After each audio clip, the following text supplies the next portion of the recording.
Hello,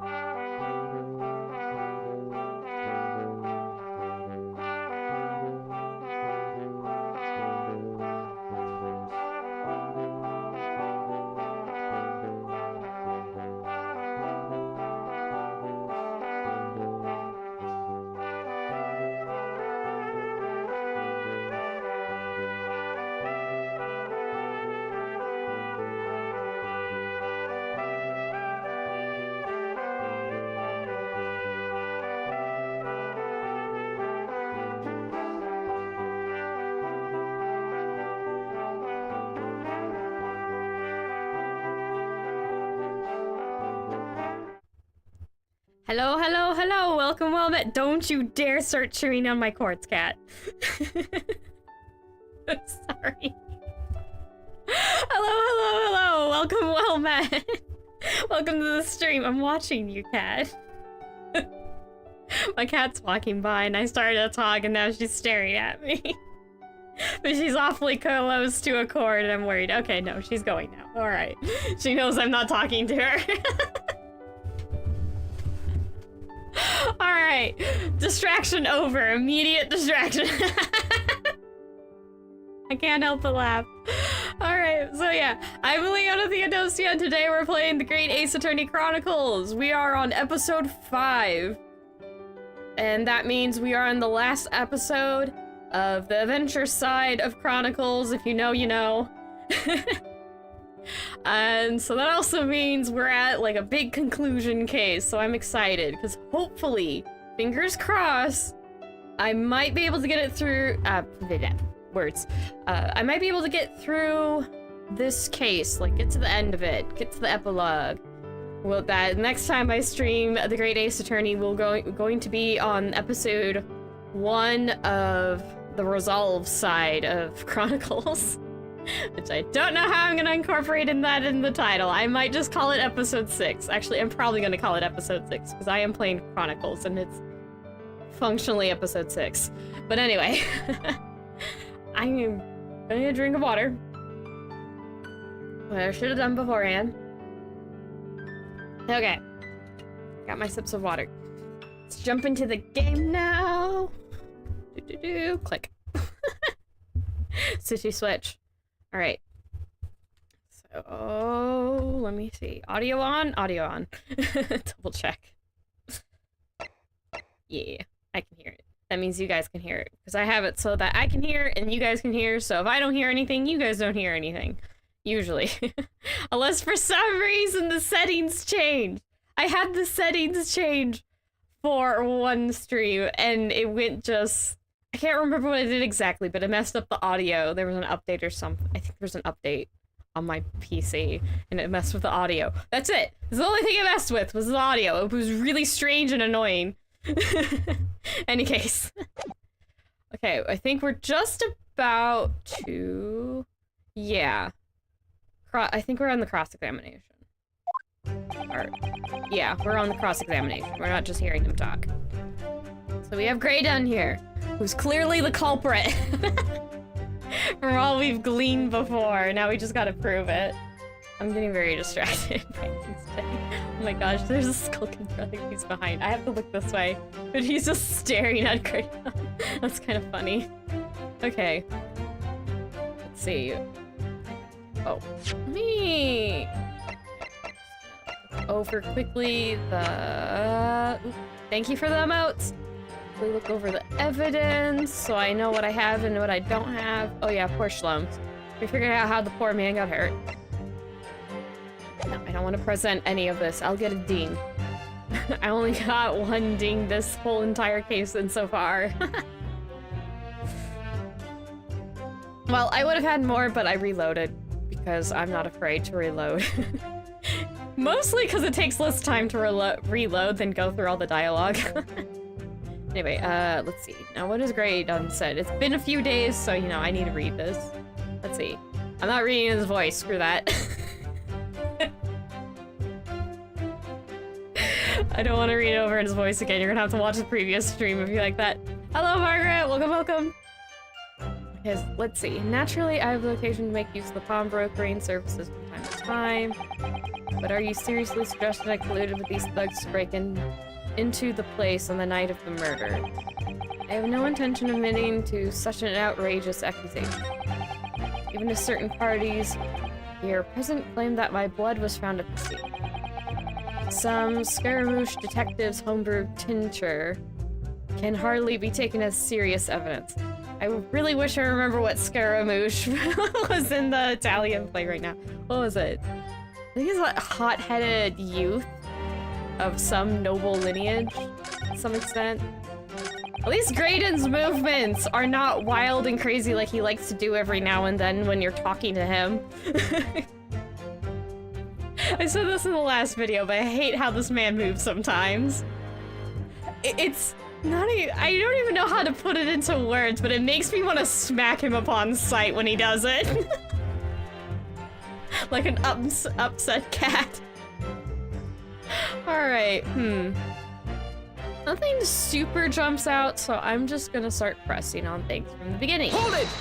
And see what happens. Yes, we even met in the very pawnbrokery where the crime took place on the afternoon of the day in question. Though, of course, you introduced yourself by a different name at the time. Hello, Grandma Iris. Welcome, welcome. It was Mr. Egbert Benedict, I believe. Why are you interrupting? Van Zeeks! Oh, hold on. Yeah, okay, that noise is gone. Witness is here to testify about events that took place that night. He is under no obligation to answer such unrelated questions. You can't be serious. Thank you, because I certainly do not feel inclined to answer such an inappropriate question. So he's going to be evasive, is he? In an effort not to give anything away. This could be tricky. You don't say! It's not like this is the final trial for a game or anything, and the culprit's not gonna be easy about it. There's nothing been super easy about this game whatsoever.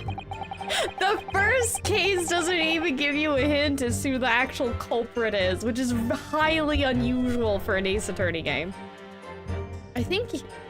Wait, if even the Miles investigation games like that? Huh. Yeah, because I'm pretty sure most of the Ace Attorney give you, like, a pretty immediate, like, yeah, that's the baddie.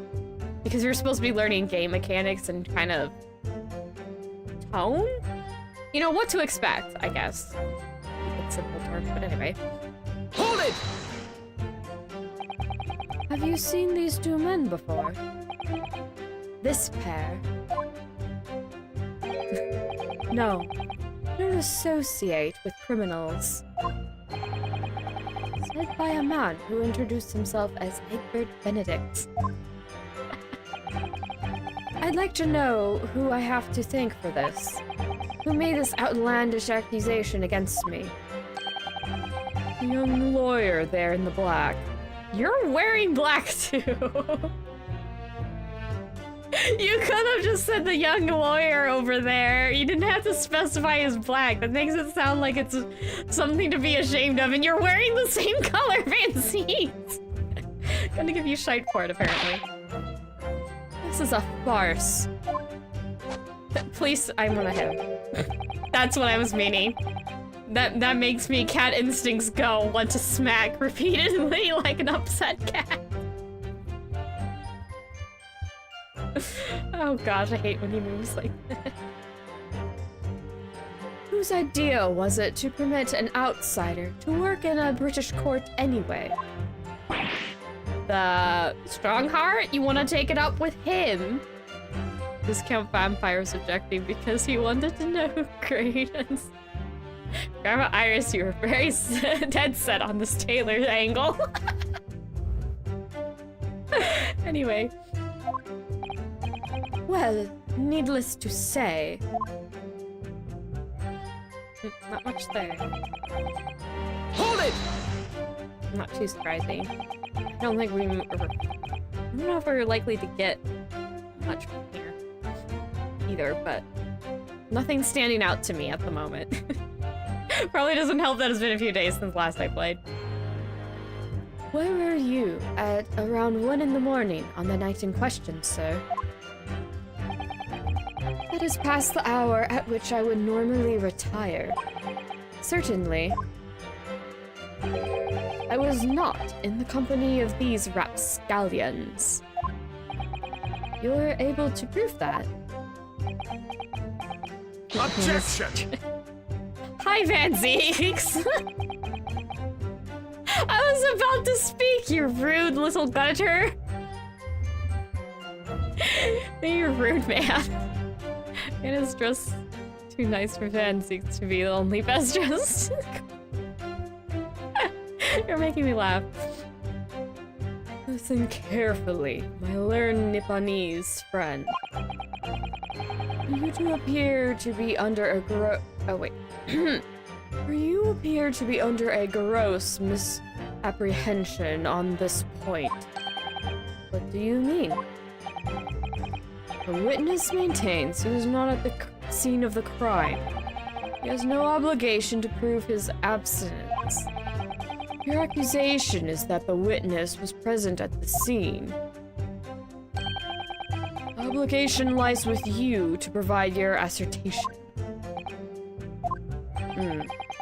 You will fulfill that obligation before putting any more unreasonable questions to the witness. Cat instincts. Silent victory wiggle. Thanks. Oh, you put it that way, that's hilarious. Okay. Okay. How to prove he was there? We may not be able to, actually. We might have to press everything and something might happen. So we don't have anything that ties him specifically. Yeah, because this is a cat photo. And this is also a cat photo.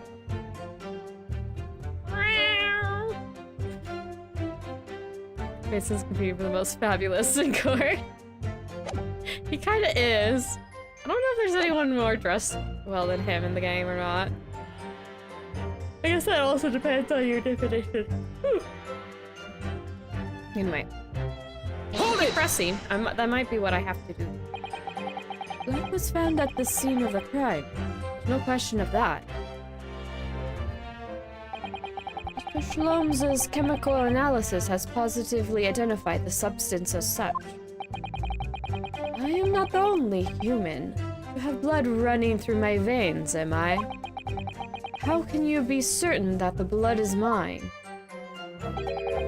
It could equally be the blood of one of these two miscreants. Every individual's blood has a slightly different composition, it seems. So Shlom's chemical is able to... Spare me the science lesson. Who's this Shlom's character, anyway? Oh, I assume all Londoners would know the name. He's a great, well, a renowned detective. So even you are unable to bring yourself to say great detective. Van Zeeks, he's in a court of law. He's called him great detective plenty of times. He's just being careful, you jerk. A great detective, you say? Oop. Excuse me. Excuse me! Everybody says that. Do you have something to say about that, Mr. Skulkin? What did he say anyway? I kind of... Great detective, you say. Now we're in the realm of fairy tales, are we? Okay. Apparently the Skulkin brothers are none too pleased about that take. What? Me? No, the Mr. Skulkin next to you. Right, I've had it to hear with this. How many times I gotta tell you? Yes, I know, you're not Big Bruv Skulky.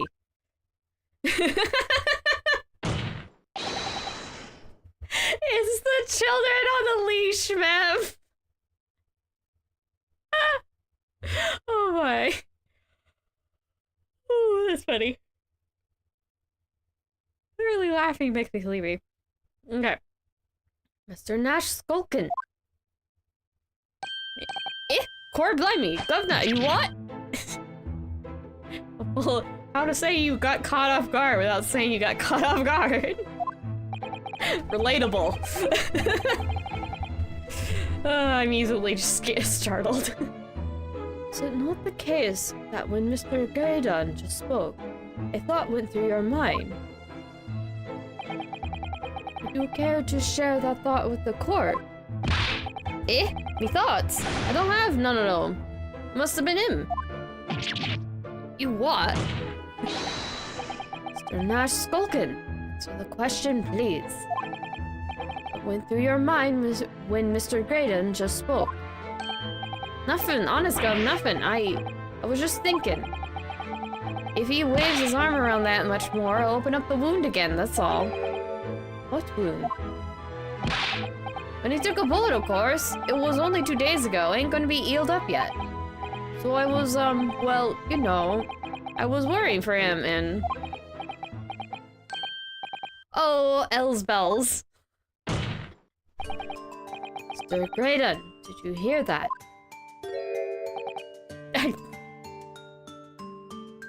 So that's where you're hurt, is it? You have a terrible poker face. Okay, seeing a man in white with blue accents just making me think of Kaito Kid. I like Kuroba. Kuroba would be an absolute ooh. I would love a case close. Ace Attorney crossover. That would be amazing. Also, Kaito would be the worst witness ever. I don't even know what's happening right now. Ace Attorney shenanigans are happening right now. This is, Chronicles is a bundle of 2 games. This is the final case of the first game. So, you're gonna be a little lost. You might need to catch up by watching the previous stuff or just reading some synopsises. I'm not gonna have the time to go into it. Sorry, Hunter. Okay. What? Your comrade is worried about you, it seems. On account of your injured arm. My lord. Yes, Mr. Graydon? I have no idea what these 2 wretches are talking about. Certainly, I shouldn't be expected to answer anything in relation to their mindless insinuations. We know that someone other than the victim was hit by a bullet at the scene of the crime 2 nights ago. And from the height of the bullet hole in the wall, that person was likely hit in the upper arm or thereabouts. Where you're grabbing. Perhaps you'd allow a court official to examine your arms, sir. The left arm that you're currently clasping with your right hand as if in pain. No, I refuse. You have shown no evidence whatsoever that links me to these common thieves. Accordingly, I'm not obliged to permit any such invasion of my privacy. That is suspicious, though. As I've already said, I'm completely uninvolved in all of this. I've never had anything to do with the pawnbrokery where this fellow was killed whatsoever. I take offense at the insulation. Oh, hello, Frug. Oh, you're getting mean. Okay, I'm not gonna bother reading that. Forgetting how to pronounce this word. It's on the tip of my tongue. Insinuation. Thank you, Twinny. I take offense at the insinuation that was in any way involved. You claim to have nothing whatsoever to do with Mr. Windybanks's pawnbrokery. My lord, the defense would like that last statement to be added to Mr. Graydon's formal testimony. Ooh, Ryunosuke's on the hunt. Very well, counsel. Continue with your testimony, Mr. Graydon.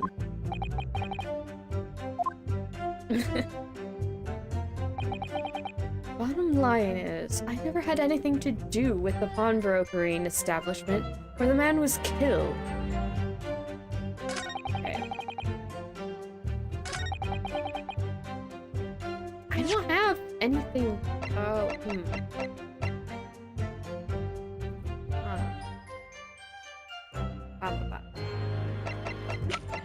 I might have to press on the last statement. I don't know if I can do anything. Yeah. So I think I pressed on that. It was... Yeah, it was that. It was the last one, and he just got a spur. Okay. Hold it! Place a thing. Don't forget, sir, that Mr. Herlock Sholmes is the most famous detective in the world. And the most famous detective in the world tells the truth. The whole truth. Nothing but the truth, Oh no, I can't think how to answer that. Once saw the world's most famous swindler thrown into jail. He allegedly told the truth, whole truth, and nothing but what turned out to be a pack of lies. Ugh. Quite. Now, as you are no doubt aware, the Central Communications Station is the heart of this country's information network. My work there is of paramount importance, and you have kept me from it for long enough already. Okay. For some... Hold it! Maybe I can get some. Never had anything to do with it. The pawnbroker, that is. You forget that I was there, Mr. Graydon, on the very afternoon of the incident. Obviously, I'm not a complete stranger to the pawnbrokers. I'm currently on the lookout for an armchair to furnish my study. Objection! No, you are there to redeem an article. I have no idea. Right? Nope. I have no idea what you're talking about. Hello. Excuse me! Gregson! Do you have something to add, Inspector? Come again, Sunshine. You were there too, in fact, weren't you, Inspector? That afternoon. Well, yes, I do remember meeting yourself in the pawnbrokeries that afternoon. You, your young Japanese assistant, and the accused were all present, as I recall. And at that time, this witness, Mr. Graydon, was trying to acquire a particular article. Well now. I'm afraid I don't remember too clearly. What? But you must. I'm not going to lie and pretend I remember something that I don't. What's going on here? Rexy showed us a picture before, didn't he? You know, from the cameras that Hurley installed in Windy Banks's. Yes, of course. Indeed, and the gentleman pictured bears a striking resemblance to the witness, I must say. Give. Exactly, which proves that Mr. Graydon was in the shop on the afternoon in question. At no point have I denied that fact.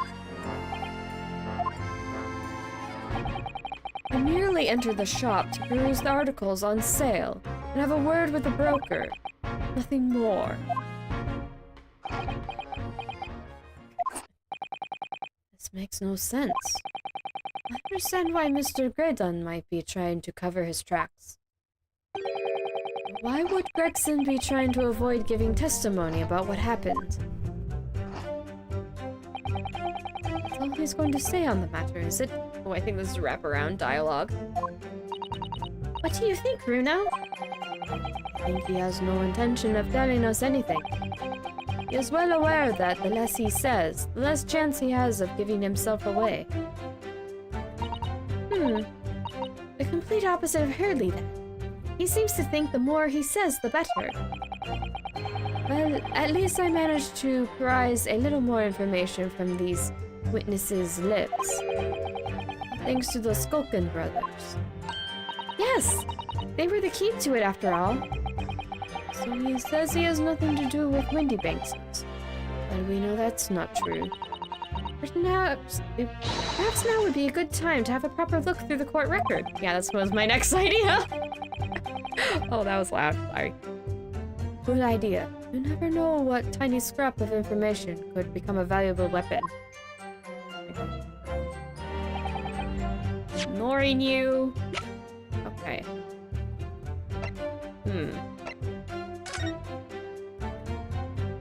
This has the McGilded, but that doesn't tie to Mr. Face-Face.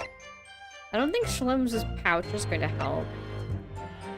I have some idea what to do with this, but I'm also don't think it's good. You know what? I should also probably save. I'm probably gonna have to present some evidence, and I should probably at least have one save so we don't have to start all over. Might be a good idea. Okay, what else do I have? I have these two pictures, but they're not helpful. Wait. Huh. Yep. Okay. I just noticed something. I'm like, huh, I have that bit of information already. Oh, this is my second time playing through. I have that in the description, but you may not have noticed. But yeah, this is my second time playing through this game. So I do know of things. I will play dumb most of the time, though. Just so y'all watching for the first time can have your enjoyments. Sometimes I'm not playing dumb. Sometimes I genuinely don't remember things. Which has been happening a lot. Okay, nothing particularly. Yeah, that's just gonna say it has one bullet in it. I know that. Okay, why did that stutter a bit? Question marks? Bullet balloon. That's an autopsy report from Windybanks. Milverton.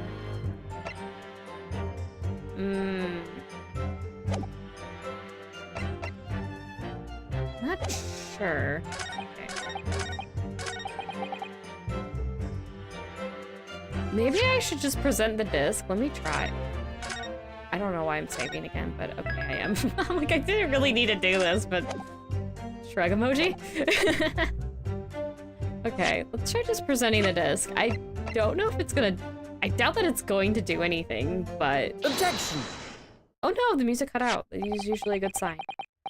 Have you ever seen this disc before, Mr. Graydon?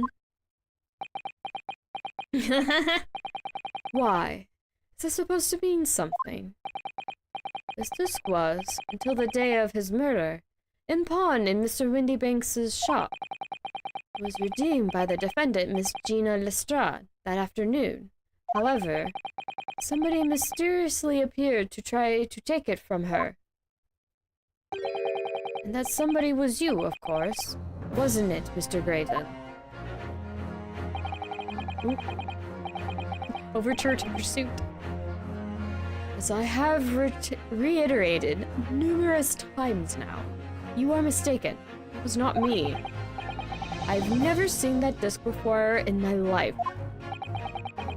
It may have escaped your notice, but there's a small smear of blood on the disc.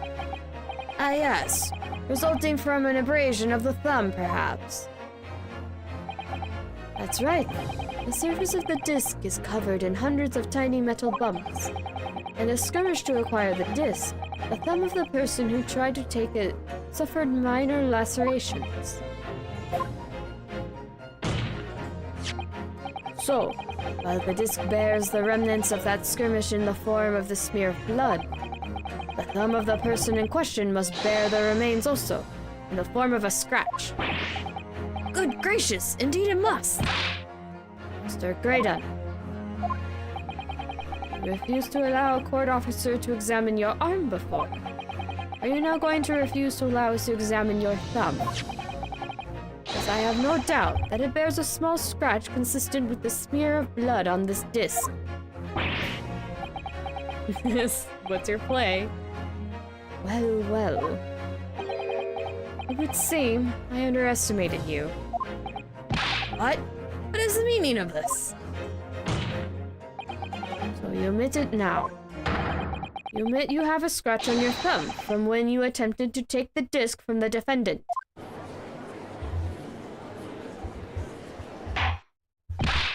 Order, order. Well, Mr. Graydon? It would appear there has been something of a misunderstanding here. I did not attempt to take the disc, as you put it. No, quite the reverse. What are you trying to say? Please stop that. It is really quite simple, you see. The disc was mine from the outset. Is there some crime in taking an item that you own out of pawn? What? It would seem, Mr. Graydon, that in this piece of evidence, my learned friend has established a link between yourself and the incident. Accordingly, you will tell the court everything you know about this disc, now. As you wish. Though I'm quite sure it has nothing whatsoever to do with the pawnbroker's murder. Ha! Backo lies, that is. The disc. There's a note on the disc saying for McGilded, but the item belongs to me. The redemption ticket was stolen from me by the accused, the filthy gutterling, on the day in question. I proceeded at once to the shop in order to explain my situation and redeem my article. In the end, of course, the disc was taken by the police. In other words, I had absolutely no reason to break into the shop later that same night. Aren't there two discs? Did I hear you correctly, sir?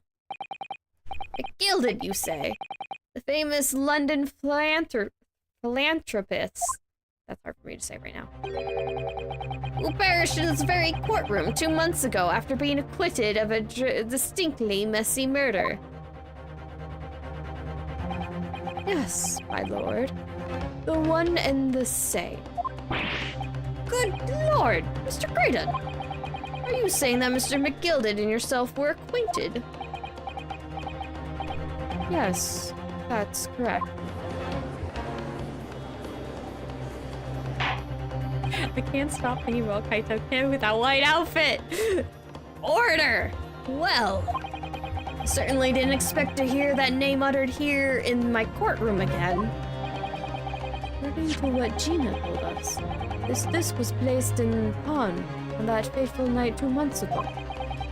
Gilded himself gave instructions to deposit it at Windybanks's. It's funny that Mr. Graydon here is claiming the disc belongs to him, then, isn't it? In all likelihood, he's lying. So he appeared that afternoon at Windybanks's in order to get his hands on McGilded's disc for some reason. Counsel, you will commence your cross-examination, please. All right. Let's see. I don't want to press on that. It's stolen. Let's see. What we need to do in this, what are we trying to do? We need to have him, give him, okay, it's gonna be a reason why he would come back. So might have to, it's talking about the disc in this one. Redemption ticket, situation, disc. Okay, I'm gonna press on the statements he's talking about the disc. I think that might be what we have to do. because there were 2 discs. So if we get him talking about the discs, we might be able to get some more information that there were 2 discs. And if that doesn't work, I will just start going on others. Hold it! Would you care to explain how this belongs to you? As you will observe, a communications officer such as myself commands a fine salary. You are certainly exquisitely dressed, sir. So you see, I have little need to make use of the services provided by the pawnbrokery trade. However, I did once find myself in difficulties, having misplaced my purse whilst on an errand. Which is why I pawned my fine black overcoat to the pawnbroker in question. He claimed that was your overcoat, obviously, and in my haste I clean forgot that a music box disc was in its pocket. And yet, there's a note on it that reads, "For McGilded." I'm a collector of rare and unusual music box music. I first met Mr. McGilded at a gentleman's club in the city, and was interested to discover that he shared my penchant in that area. So, the disc in question is a pre-production sample. I promised to let Mr. McGilded hear it. And you forgot that it was in the pocket of that overcoat you were forced to pawn. Yes, exactly. Gina didn't mention any of that in her testimony 2 months ago, did she? No, because McGilded had threatened her to keep her mouth shut. Which means, if we dig too deeply here, it's going to expose Gina's perjury. Oh dear, this is complicated, isn't it? Let's leave it alone for the time being. Yeah, don't want to talk about Gina. Might be able to get more information than this. Yes, it was taken by Inspector Gregson here, wasn't it? That's right. This was the very man. Apparently, the police are collecting anything that has a connection to Mr. McGilded as evidence. You spooked me. Why, this is— you're 2 for 2! Gregson. Excuse me! What do you have to say, sir? Is something wrong, Inspector? What do you mean? The last remark Mr. Graydon made in his testimony seemed to trouble you in some way. No, it didn't. It's nothing. Leave it alone. Let me ask you this, Inspector. Why is Scotland Yard gathering Mr. McGilded's possessions? Can't tell you something like that, Sunshine.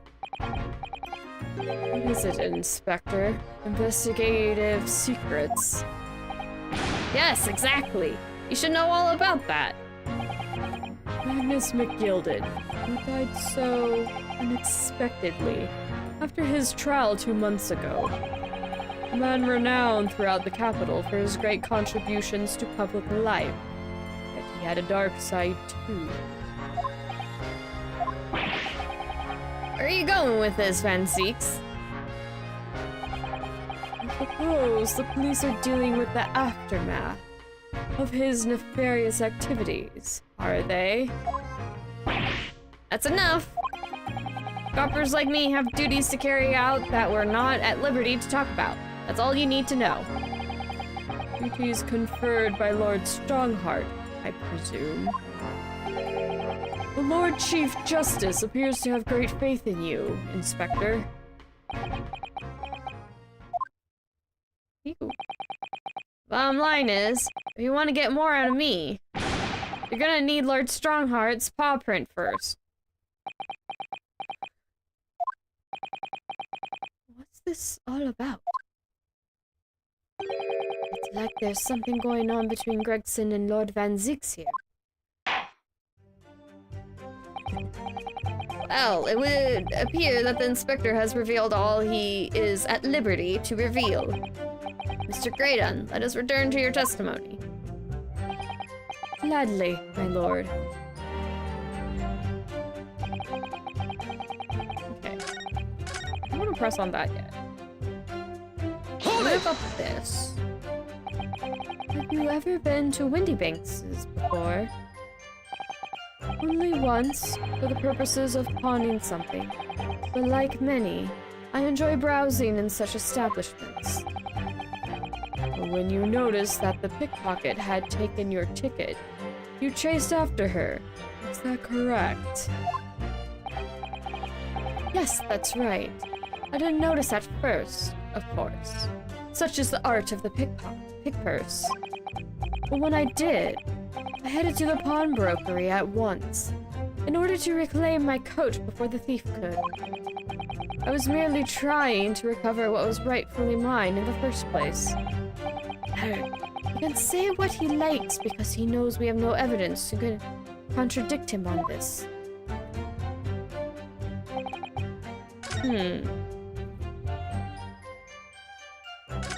Let's see. Taken stolen. Okay, then what about the ticket? He's talking with the coat. That's the box. A redemption ticket issued from the pawnbrokery, ordered by the victim, Mr. Windybank. Blood on it has been identified as Mr. Mason's. So I want to show him this. 15th February, 10:30 p.m. One gentleman's overcoat in town, 15th April, 10:30 p.m. Wait, hold on. Where's the autopsy report? That's representation papers. Autopsy report. Wait, here. There it is. It was 16th April. Okay. I guess if he was trying to redeem this, that wouldn't make sense. Would it? No. The overcoat was the redemption day. No. Okay. Yeah, because his murder took place just ticked over on midnight, so this incident at the pawnbrokeries would be on the 15th. Okay. Alright. Let's see. Building. Redemption ticket. Hold on. Is there anything about the other one? Because this is also relevant. 13th February. Small box. No, I don't think that's going to be relevant at the no. For the now.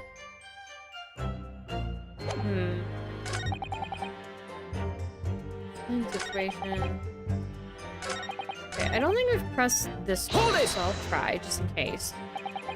So you're saying that Miss Lestrade lifted a ticket from your pocket or bag? That's right. Despite being mindful of danger, when walking in the instrublious areas, her kind frequent. Objection! Lestrade did no such thing. Well, of course you would take that stance. But the girl is a regular offender. You came to the pawnbrokery that day prepared with all the information you needed to identify the defendant. You were looking for her. That's what brought you to Windybanks'. With your hand on Mr. McGilded's disc. Objection! My learned friend is a veritable font of nonsense. Nonsense? I concur with the prosecution. Counsel, you will refrain from conjecturing in this way. Is that clear? Yes, my lord. Evidence, or it doesn't count. Then I will continue with my testimony. For what possible use it can be. I almost said plausible. Okay. Press that. Yeah, we already did that. Hold it! But perhaps you'd seen something of value among the forfeited items. No, not at all. Oh. A valuer was brought in by the police to assess everything in the shop. Without exception, every article on the shelves was common or garden bric-a-brac. In that case, it's clear that you broke in the shop later that day in order to recover Mr. McGilded's disc. Have you not been listening, man? Even if I had wanted to recover the disc, you may recall that it had been seized by the police that afternoon. It was no more in that shop that night than I. As I keep saying, I simply had no reason to break in. There was nothing of McGilded's left in the shop that night. Nothing this man might have been after. I wonder if that's really true. Bruno, you have some evidence. Then let him have it. I'm trying to see that irritatingly assured expression of his crumble. Me too, Iris. Gilded slipped the disc in his coat pocket and had it deposited. Oh, I can use the other... Hold on. Does this have another thing of... I might actually use this. Okay, I'll try that. Finish this wraparound dialogue, though. Okay. Gilded slipped the disc into his coat pocket when he had it deposited at Windybanks. Then, when he realized he was going to be arrested on suspicion of the omnibus murder, he threatened Gina and forced her to take the redemption ticket. There's no doubt about it. That witness is lying through his pearly white teeth. Police were obviously after anything left behind by McGilded as well. That's why Inspector Gregson ended up taking the disc into custody that day. But Gregsy's being very strange about all this. There must be a reason for that, I'm sure. I just don't know what it is. For now, I need to focus on exposing the fact that Mr. Graydon is lying in his testimony. Yeah, and I think I figured out what to do. Okay, let's get to the last bit here. Give it a save. And then... I think it's... gotta show this. Objection! Yes, the music cut out, that's a good sign. This disc was deposited at Windybanks's on Magnus McGilded's instructions. You knew that, and you went there with the intention of obtaining it for yourself. Objection! Conjecture again. And in this case, the disc was taken into custody by the police that afternoon. The witness had no reason to visit the pawnbrokery again that night. Objection! Sorry, my learned friend, but that's not true. Ah! I think this might be... Yep. You know what this song is? This is the Proper Pursuit theme. Yes! I'm happy. First time it's played, and I caught it. Yes! Okay, I'm What? Mr. McGilded had another article on pawn at Windybanks's. How do we know which pawnbroker the coat went to? Oh, we covered that earlier. Well, the coat was redeemed. We don't have to redeem it. I'm gonna move on. Okay, where was I? Mr. McGilded had another article on pawn at Windybanks's, as the second pawnbroker's ticket proves. Ah.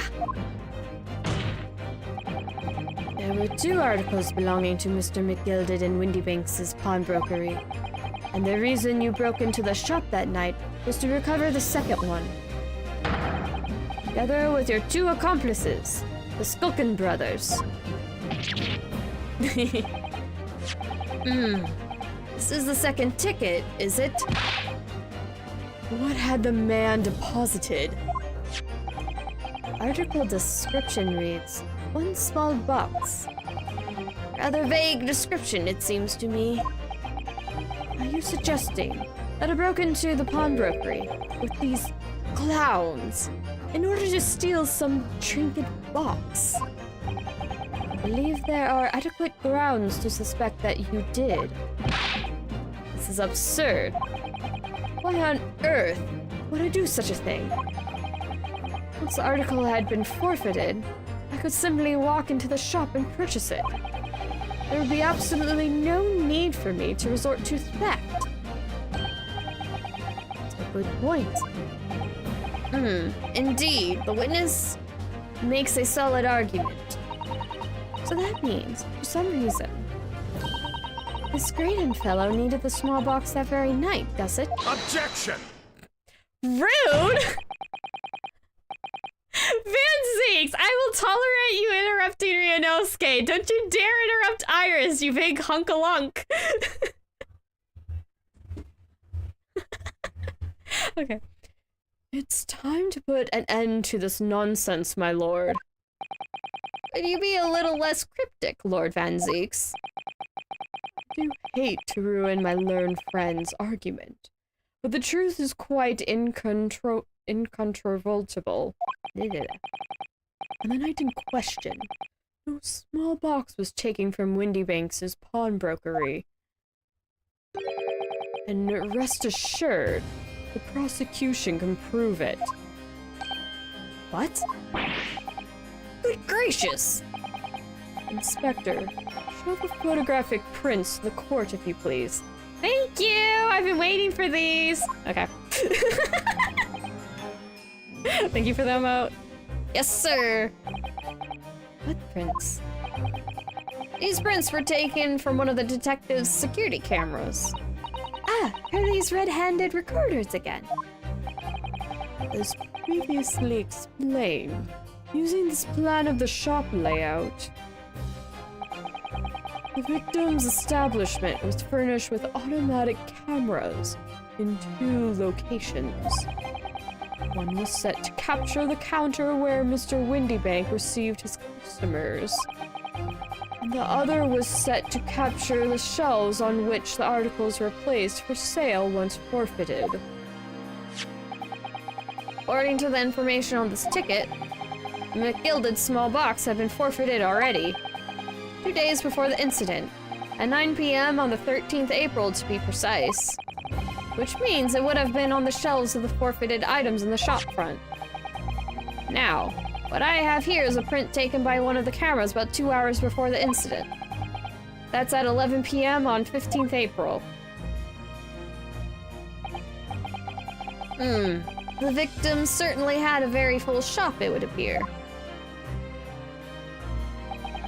And then we have another print. This one was taken about 2 hours after the incident. I see. So we have 2 pictures to compare.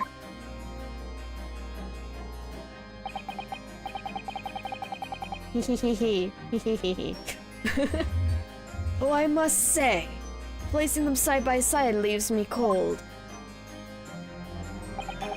Dear me, it's startling to make my... Dear me, that's starting to make my head ache. There's a lot going on, huh? Obviously, Scotland Yard, we considered theft as one possible motive in this case. We explored the possibility that something had been taken in addition to the victim's life.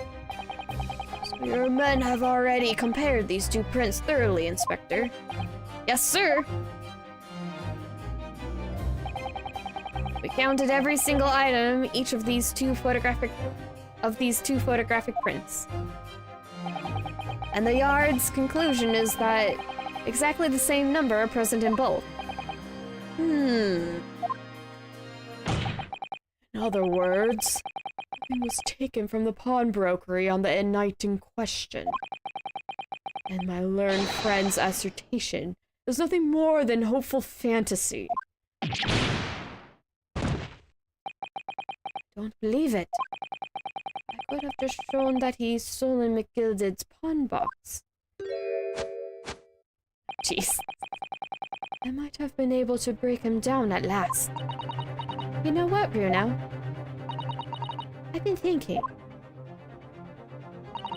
I wonder if these two photographs really are exactly the same. They are not. I already looked because I know what to look for, and I know there's a difference. What? So, counsel, in the light of the evidence put forward by the prosecution, what is your position? It seems that, in fact, on the night in question, nothing was stolen from the victim's establishment. Okay, hold on. I'm gonna save just in case I mess up on choosing options here, because there's definitely options gonna show up. And reloading's quicker than going through failed dialogue. I am gonna stop. Okay. Oh no. There be some hidden discrepancy in these two photographic prints somewhere. Yes, I know. We're gonna point out a discrepancy. I wasn't sure at first, but there's a clear discrepancy between these two prints. What? Eat it, fancies. You must identify the location in question for the court, counsel. Indicate the precise location of the discrepancy of which you speak. Right here. Take that! Granted, these two prints are almost identical. Oh yeah, what you're supposed to do is use stereoscopic, the principles of stereoscopic vision, or machines, or whatever, to solve that. That was mentioned earlier. In earlier streams. I'm not going to go in here because I'm not... It's a little complicated. But yeah, hold on. Let me give you something so you can type in the correct word, because we have one. This, stereoscope. If you want to know how that works, look up a stereoscope. Word is on screen right now, so you know what's going on and how to solve that particular puzzle. I can do basically spot the difference to do it, because I know what I'm looking for. But that's how you're supposed to solve it. You can solve it also with spot the difference, but that's a little harder. There's a lot going on. Anyway, moving on. Granted, these two prints are almost identical. However, there is one minor discrepancy between them. What? When you view the two pictures stereoscopically... Yeah, it's gonna show us how it's solved. But I actually do that. You're gonna want to look it up. It's a box! It's a fancy box. A single area stands out as being different. The location of the small box.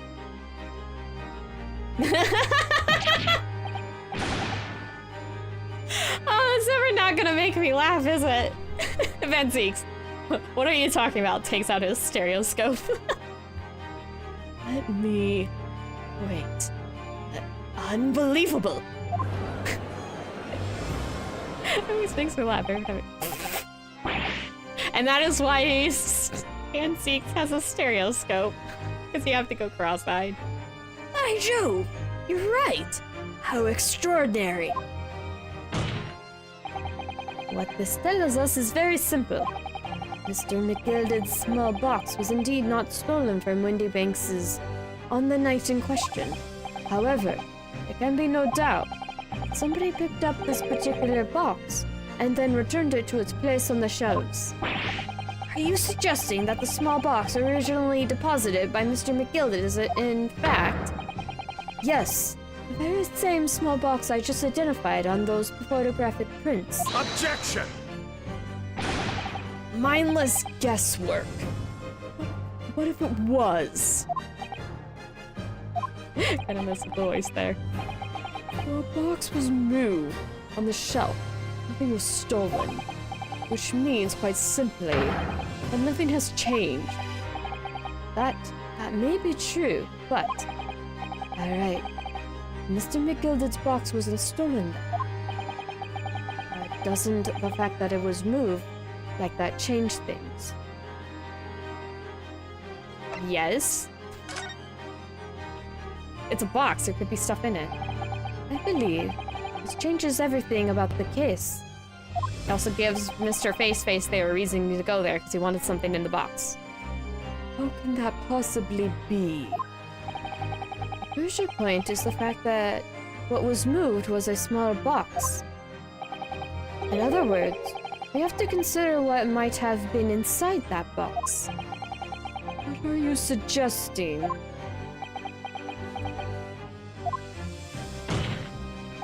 I am suggesting that we need to examine that box as soon as possible.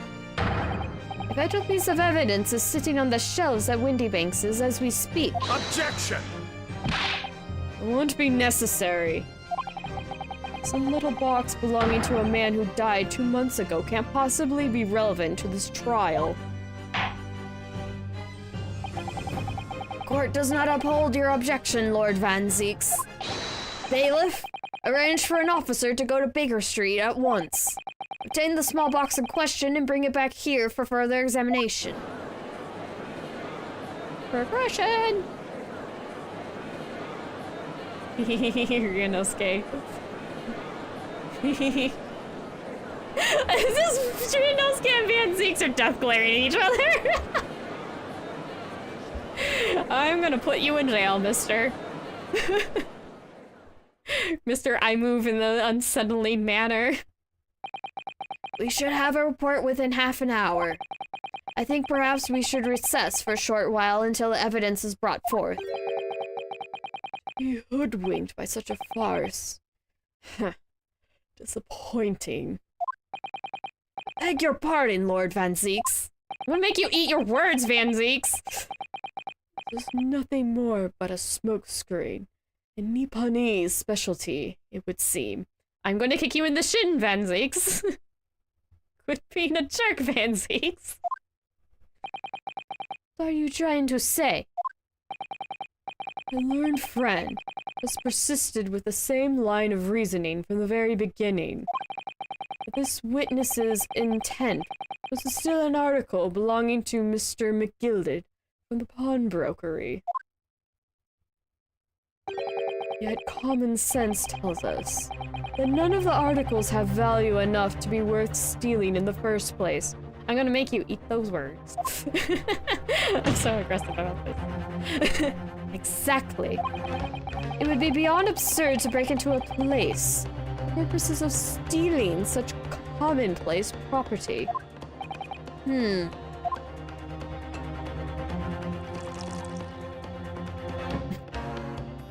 Antiques. Your lordship recalls, Mr. McGilded perished 2 months ago, immediately after the conclusion of his trial. A trial in which he was found not guilty. A trial in which it was established he was the upstanding member of society his reputation implied, in fact. So I propose a toast to my learned friend and his most insightful defense. Picking at old wounds, are you, Van Zeeks? Articles in this upstanding member of society pawned were entirely ordinary. A black overcoat that just happened to have a music box disc in one of its pockets, and a small box. I assure you, I wouldn't accept, even if the man tried to make a gift of such things to me. You know, that does make a rather lot of sense. It's not as those golden jewels are this. You can't deposit such pawnbrokery, I'm quite sure. Prosecution's argument is undeniably compelling. It is incumbent on the defense now to bolster its argument. Bye, glass. Again, how much glass is on the floor with you around, Van Zeeks? What is your, like, private rooms? Are your rooms just covered in glass? How messy are you, Van Zeeks? You just throw things around. Are you a tiny person, Van Zeeks? Because I don't believe it. To explain what possible significance these commonplace articles pawned by this fine citizen. Okay, gone time, sorry. Let me read that again without yawning. To explain what possible significance these commonplace articles done by this fine citizen could have. I think me yawning more times when I'm doing Van Zeke's voice is because to do his voice is kind of like how I yawn. I end up yawning a lot when he's talking because of it. I think I trick my brain into thinking I'm trying to yawn because I'm doing Van Zeke's voice. Oh, that's funny.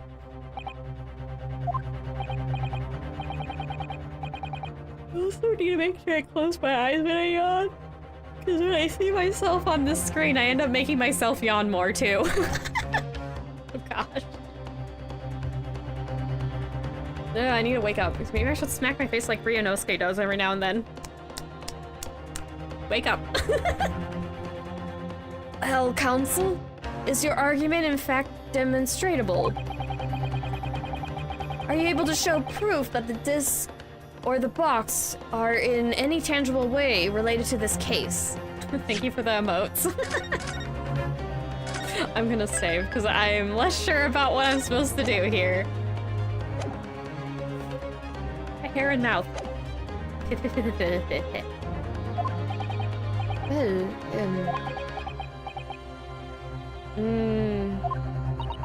what's the matter, Bruno? We know that they're related, don't we? They're both vital pieces of evidence. Yes, of course. You and I both know that. We know McGilded's true character, and we know the disc is significant, even if we don't know why. If we explain all that to the court at this point, we'll have to acknowledge that McGilded's acquittal 2 months ago was a mistake, that the defense's argument was flawed, based on false information. I know. And that would mean admitting that Gina committed perjury. But Ginny? Could it be that Van Zeke's knows? Probably. Is that why he's doing this now? Because he anticipated everything. But maybe this could be a great opportunity for us. Sorry, what do you mean, Iris? Well, what is that you always say, Bruno? Sooner or later, the truth comes out. Every time. Alright. The exact significance of the things that McGilded deposited with Mr. Windybank. Something that only Gina can explain to the court. Does Ryunosuke ever go to court without a clever female companion? I don't think so. Oh wait, no. His first court appearance, he was with Asogi. I mean, Susato came by and helped out, but she wasn't really, like, there the whole time. More of just showed up, dropped some objects off, and then left, which was helpful. But, yeah, I think besides that...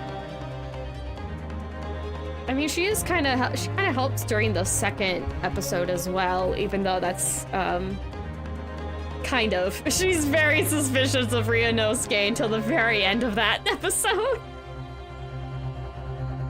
Okay, water. I need... Ooh, I bumped into the mic. Alright. Blah, blah, blah. Water. Hydrate before my throat becomes a desert and I cease to be able to speak. But if I put her on the stand to testify about that, it would critically damage our chances of winning this case. Deep breath. What's the right thing to do here? I'm pretty sure it's have Gina testify, but I want to say for time's sake reasons more than anything else. Yes, have Gina testify.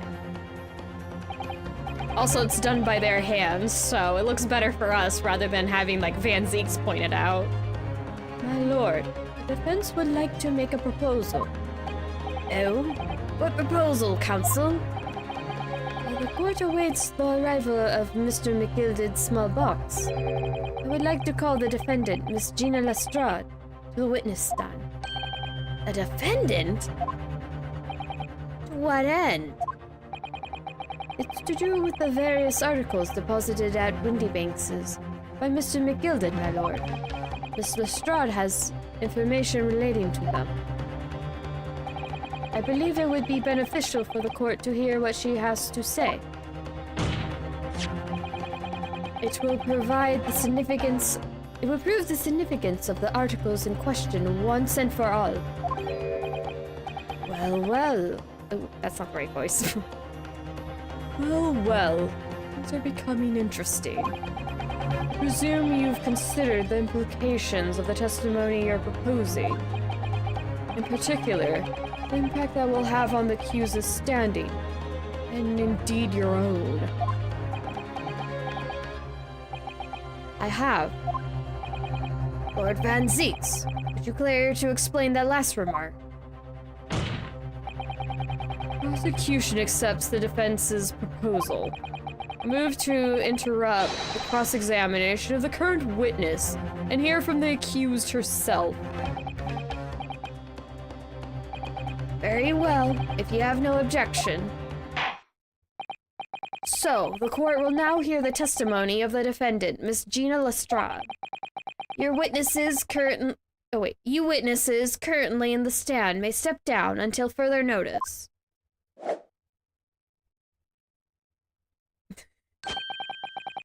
Then I shall bid you good day. Wait. You, sir, shall remain in the stand while Miss Lestrade testifies. As you wish. All right then, Gina. It's time. I know this will be hard, but please, put your faith in me here. Good luck, Bruno. Poor Iris, she's so unhappy. Hi, Gina! Oh, she doesn't have the overcard on. I don't blame her. That thing was, not hygienic. Articles that Mr. McGilded had deposited in Windybanks' pawnbrokery are intimately related with the omnibus case, the trial of which was heard in this courtroom 2 months ago. Yes, and I remember this young lady being brought before me in that trial as well. That's right, my lord. Her testimony helped to establish the innocence of the defendant, Mr. McGilded. The omnibus case was intriguing, to say the least. And now, here we all are again. The same players in that trial facing each other once more. Well, everyone alive. A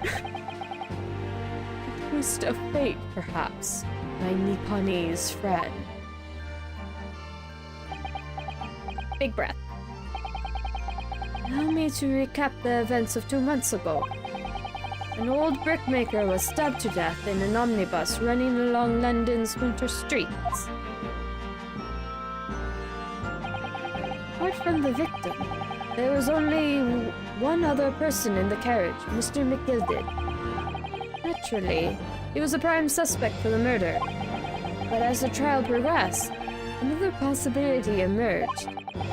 That the murder in fact took place above the defendant's head on the roof deck, with the body then being dropped through the skylight into the carriage below. It was Miss Lestrade whose testimony brought that possibility to light. At the time of the incident, Lestrade was concealed under a seat in the carriage, hoping to pick the pockets of unsuspecting passengers. Then, immediately after the trial, having been acquitted of the murder, Mr. McGilded died in this very courtroom, in the most extraordinary of circumstances. Van Zieks was there.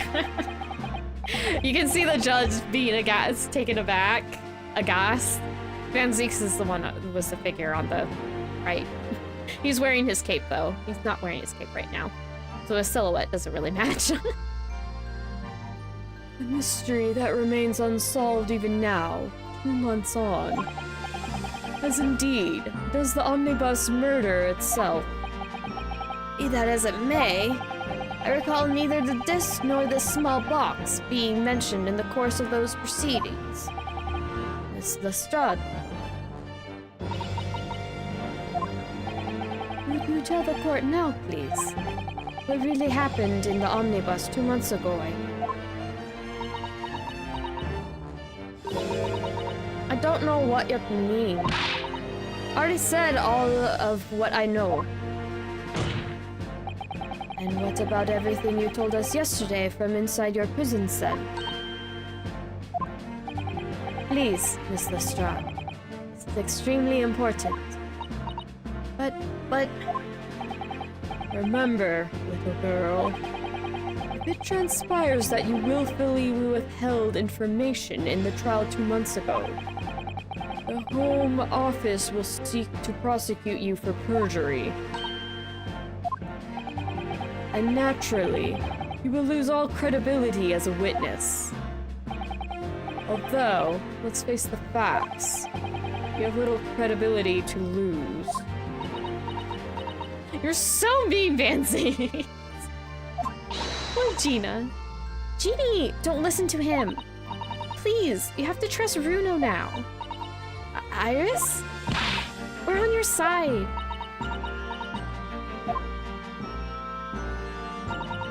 Alright then. I'll talk. It's the right choice, Gina.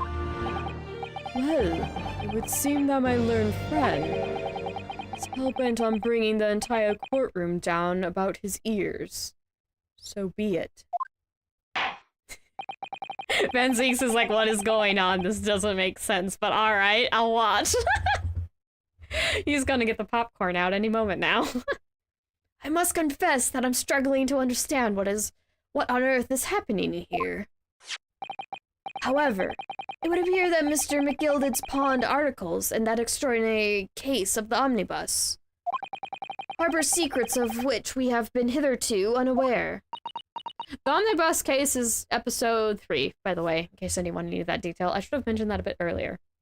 I need a bit of water, too. I need some water again.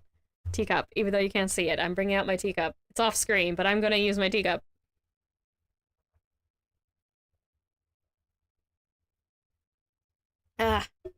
Okay. Needed more than a sip this time. Nom nom nom nom nom. Much better. So, Miss Lestrade, you will now give your testimony before the court about the events of 2 months ago. You will reveal the truth, a commodity sorely lacking in your original statements. Water. Very much so. This is it then. Everything's going to come out. Like Van Zeek said. This could bring the whole courtroom down about my ears. But as a lawyer, I'm prepared to take that risk.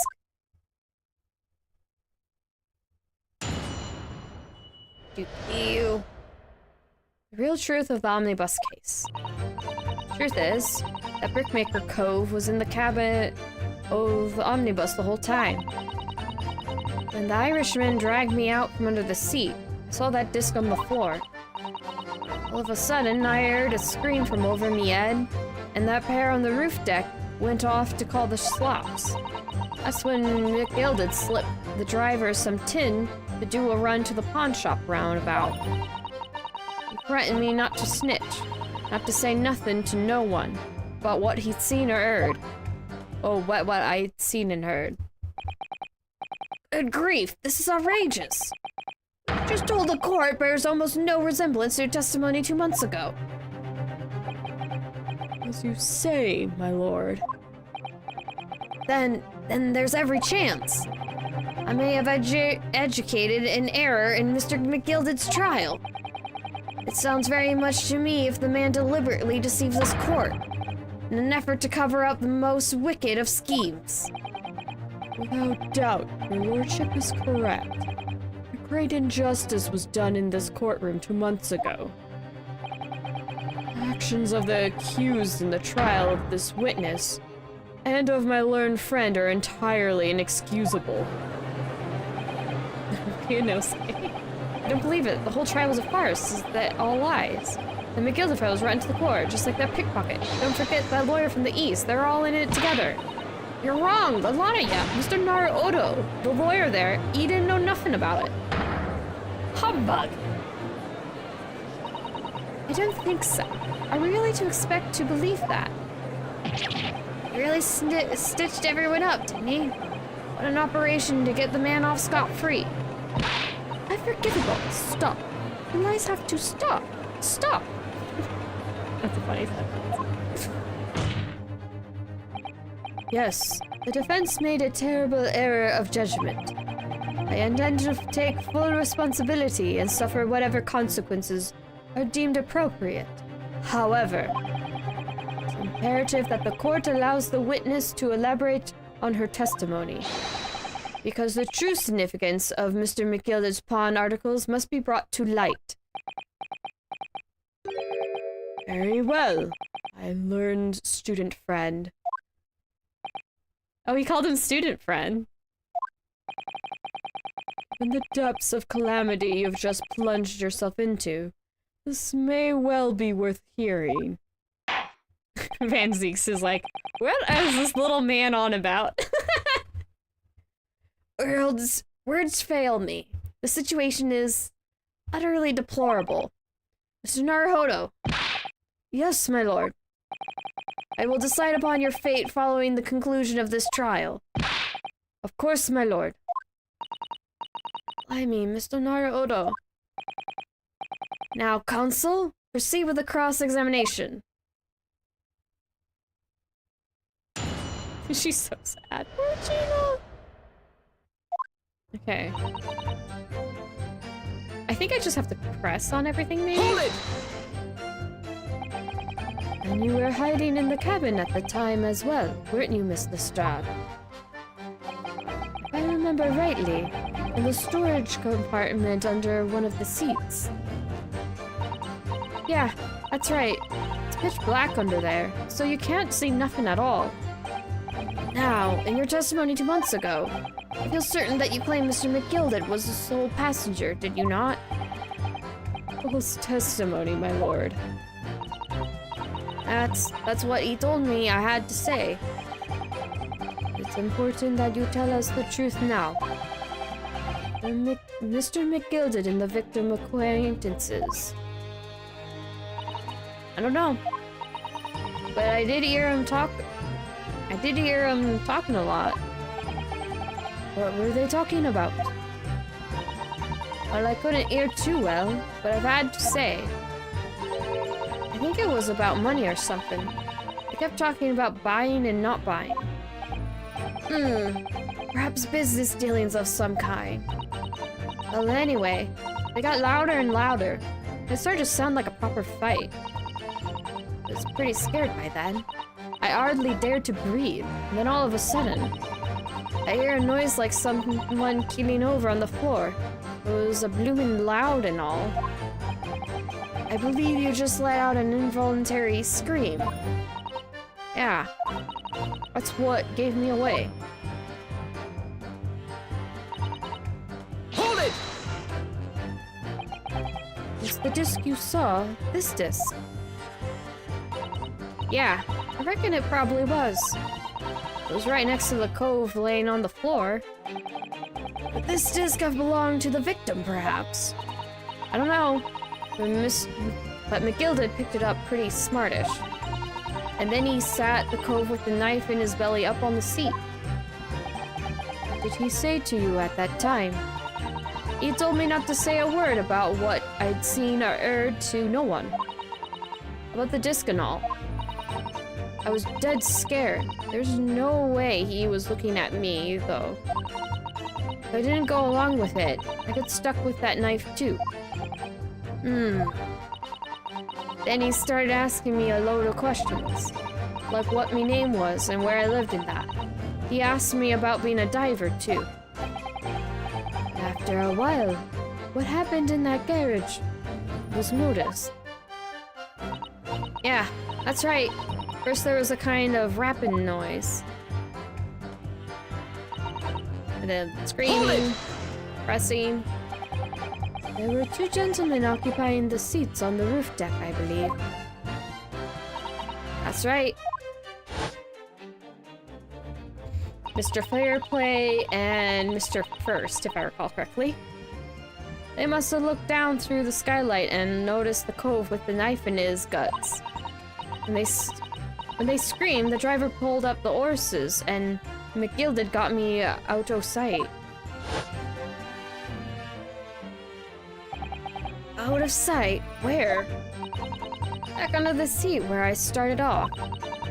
Once the carriage came to an halt, the two cows from the roof ran off to fetch the slops. They immediately left to fetch the police. It would appear they were entirely unrelated to the incident. So that left McGilded, the driver, and you still at the scene. Yeah, only the driver didn't know I was there because I was under the seat. I heard the cabin door open and a voice from outside. Driver, yes. He also testified in the trial, I believe. Yeah, Beppo. A fellow who went by the name of Beppo, if memory serves. That's what I remember too. What did McGilded and the driver say to each other? I don't know what happened, and stuff like that, mainly. That's when McGilded's... Oh, great. Hold it! The Beppo off. That pawn shop obviously being Windy Banks's on Briar Street. Just a moment, Counsel. Do you mean to tell me that the driver gave false testimony in that trial as well? Perhaps the exclusion to the pawnbrokery slipped his mind when he was in the stand. Indeed, Lord Van Zeeks. Gilbert took off his coat and gave it to the driver. He folded it up all careful-like, before handing it over. When I saw him do that, I remember thinking, that coat ain't what's in it gotta be worth a few bob. Yes, Gina was sure the disc must be worth more than Mr. Windybanks was suggesting, wasn't she? I remember her quibbling with him over the price that afternoon at the pawnbroker.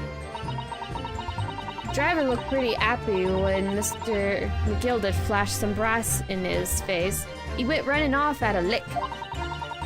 Then the brog trotter called to me and told me to come out from the drag's cabin. Okay, and then got threatened. For Gina. Threatened you? How exactly? Told me he'd only be able to... told me I'd only be able to scamper if I did exactly what he said. Which included giving false testimony in court 2 months ago. Yeah, that's it. And there was one other thing he said.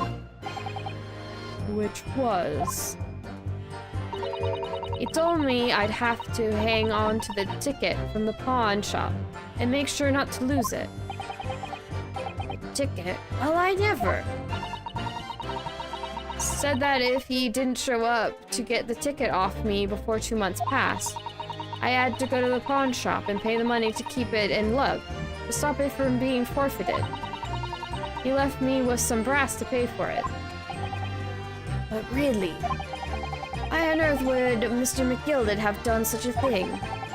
Depositing his overcoat with a pawnbroker before the arrival of the police? It makes no sense at all. There would seem to be only one logical explanation, my lord.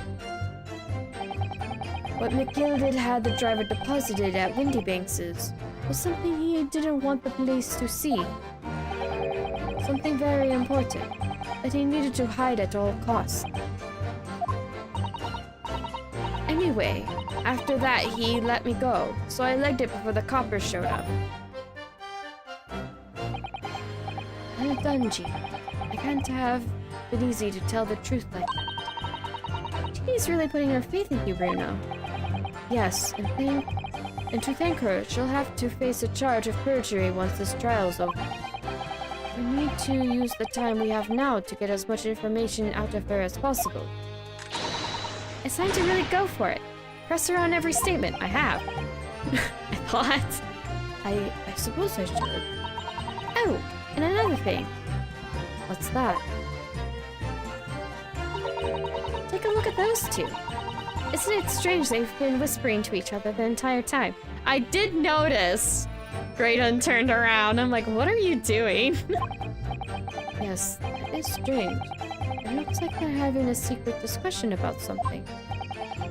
I'm not sure I'm completely comfortable with that. I wonder if there's anything I can do about it. Huh.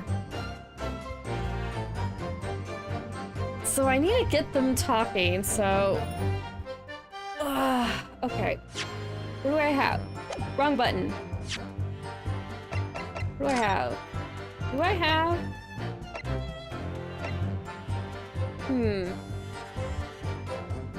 I could show this.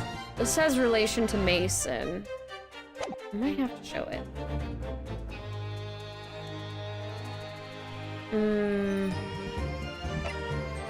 Or, well, the ticket, that is. Yeah, redemption ticket. Okay. Let me save, because we're gonna have to start showing things. Maybe. Mahap. Cabin. Dragon on the seat. Got spotted. Pawnbroker. Nobody was seen or heard. Pawnbroker. Oop. Yeah, it'd be that one. Maybe. I already saved. I just saved recently. I'm paranoid saving. My poor brain. Paranoid save. Okay. Let's try. Yeah, this is the ticket. I didn't want to object, really. That's not what I wanted to do. Okay, it's not that. Okay. Do I want to show the disc? Or maybe I just have to press the statement again. That might be what I have to do. Maybe... slip the driver's... yeah, maybe this, because I have evidence for that, so... Let's see if there's new stuff. Skippy.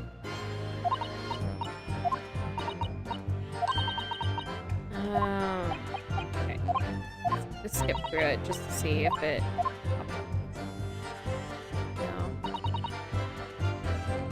Hold it! You should here?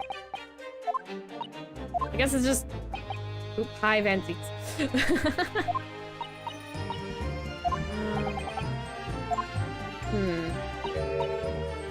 Hang on to the ticket from the pawn shop. Make sure not to lose it.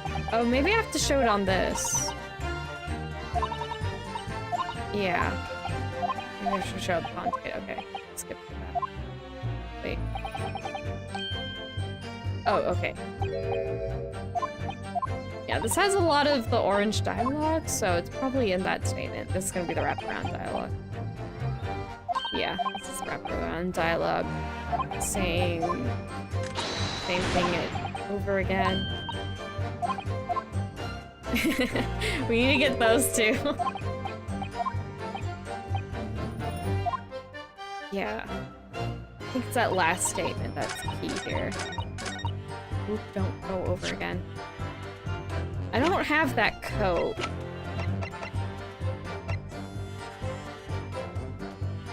Yeah, maybe... Objection! Is this? Nope. It's not the dialogue I mean to expect. That's just that you failed. Huh, okay. I need to look at things carefully. Alright. How do you get those dinguses' attention?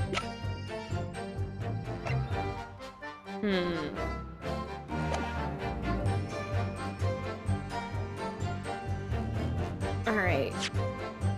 It's definitely gonna have to be... let's see. Like, case summary, victim details. Trial summary, Magnus killed it. Conviction was assured.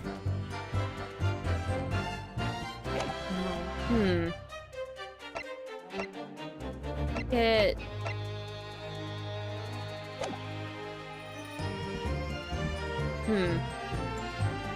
That's when McGill took the driver and he ran a pawn shop roundabout.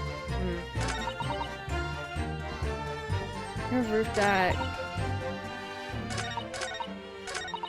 Yeah, he told me not to say nothing to no one about what I'd seen or heard. I'm not sure what to do. I could show Mr. Mason, but that's not really useful right now. Morning paper which contains articles about a government secret. Right, this stuff is going on. Autopsy, crime scene. Okay. Maybe music box disc? Objection! No. Nope. I'm trying to do that, Ryunosuke. It's not what I'm trying to do. Oh boy. What can I present to get Gina to say more information? Because I'm not... Or maybe I have to just present or press on statement again? Hold it! Let me try. I did the last two. Okay. Skip through. Pitch black. Okay. Testimony. Villain victim acquainted. Don't know. I'm talking a lot. What am I talking about? And here's what I have to say. Maybe this? Buying, not buying. Business of some kind. Oh, maybe I have to show the disc here. Yeah. Okay. Because what were they buying? Maybe?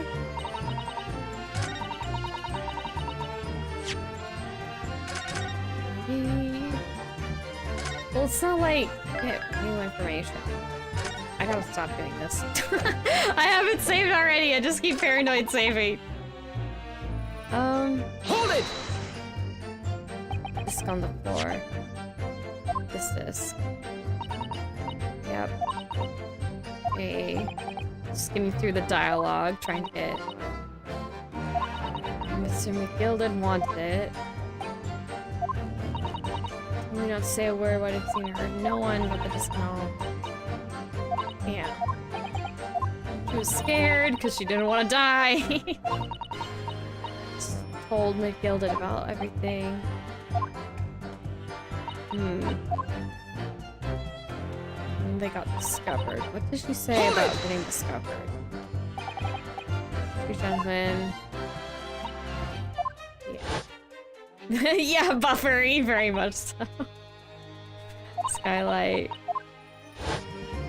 The horses after those two gentlemen were screaming. She hid back under the seat. Went off to pawn the coat. Well, made the driver go pawn off the coat. Didn't know I was there because I was under the seat. Yeah, it's skippy.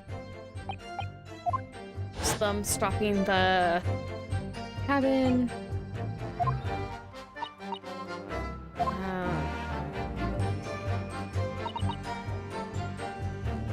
Into the door.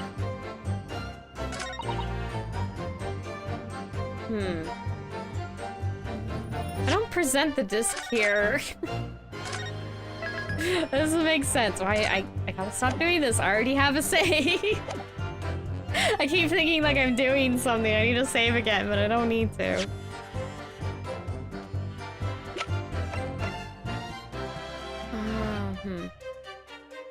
More time to listen to the music. Yeah. Turn green and analyze now. That's not important. Handed. Not in question right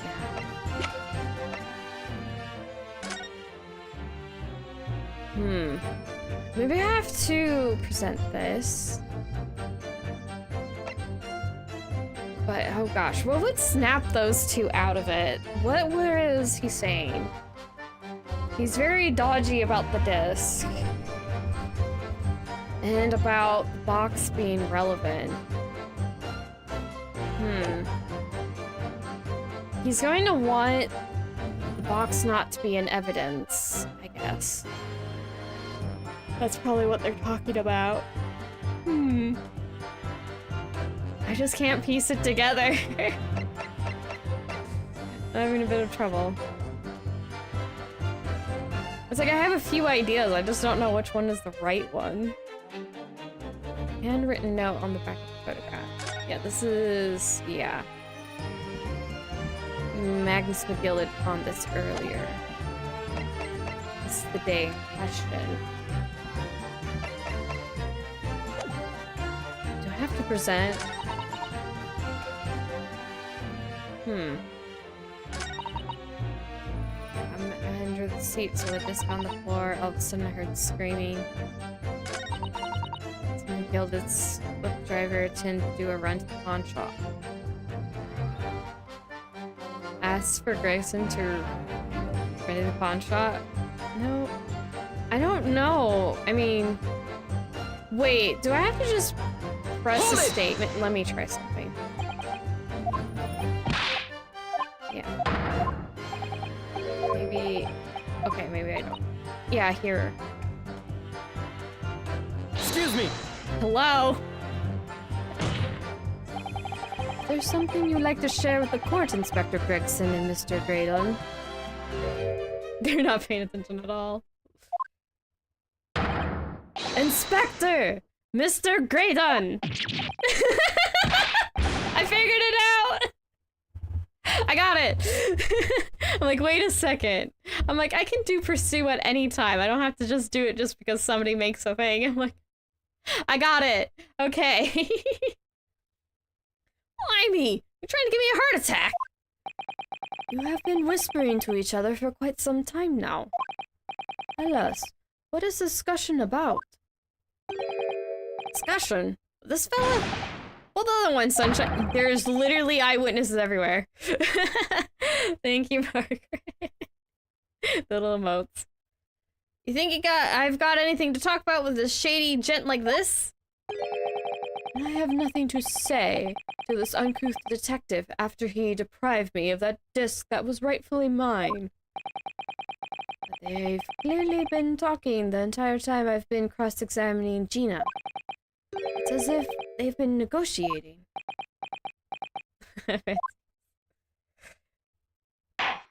Oop, okay, there we go. Thank you, Miss Lestrade. Thank you, Consul. I've heard enough. I believe we now have a reasonable understanding of what actually transpired on the omnibus. It would appear, on the night 2 months ago, a negotiation was taking place on the omnibus. Negotiation concerning this disc. However, matters did not run smoothly. When the parties involved began to quarrel over price, McGilded took what he wanted by force, at the expense of the other man's life. Which proves my point. The disc is clearly extremely valuable in some way, although I don't understand why as yet. And 2 days ago, precisely 2 months after the omnibus incident, McGilded's coat and its contents were due to be forfeited. I didn't know what I should do with the ticket. I mean, the cove died right after his trial. I knew that. So you decided you would try to claim the articles as your own. Well, why not, eh? They're only gonna be forfeited. Why shouldn't I have got them? Anyway, you can't blame me for thinking about it. Thinking ain't no crime. Miss Lestrade, it would appear Mr. McGilded was prepared to kill in order to take possession of this disc. Do you know why that would be? Eh? Ain't got a clue. But I reckon it must be worth a fair bit of brass. He was probably gonna sell it. And you can't blame me for thinking that. Thinking ain't no crime. My lord. The evidence your lordship requested has been located and is ready for the court's inspection, sir. Jeez, dramatic sounds.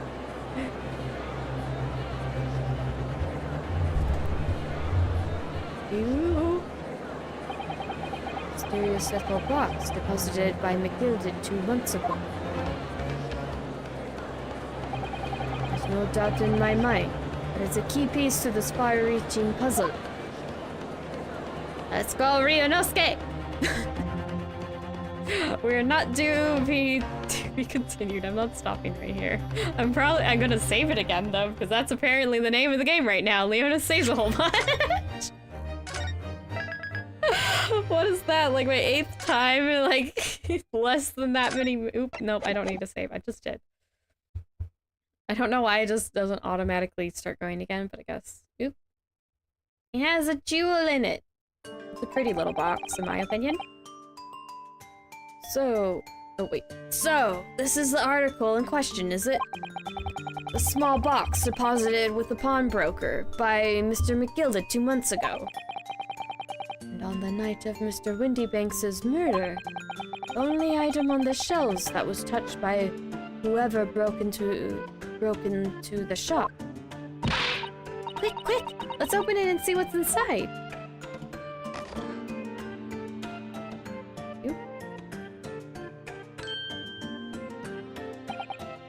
Good gracious! This is no ordinary box, it seems. Oh, although in truth, I had an inkling that it might be the case. It would appear that the box houses a miniature music box movement. Then, is it too much to expect? I think it would be reasonable to assume that it is a device for the playback of this disc, my lord. I did that. Tripping up on my words. So, we have the means to play back Mr. McGilded's disc deposited at Windybanks. At much the same time. That's strictly correct, my lord. It was not McGilded's disc. It was the disc of his victim in the omnibus. But why? For heaven's sake! Are we to understand the brickmaker was trying to sell this music box disc to Mr. McGilded?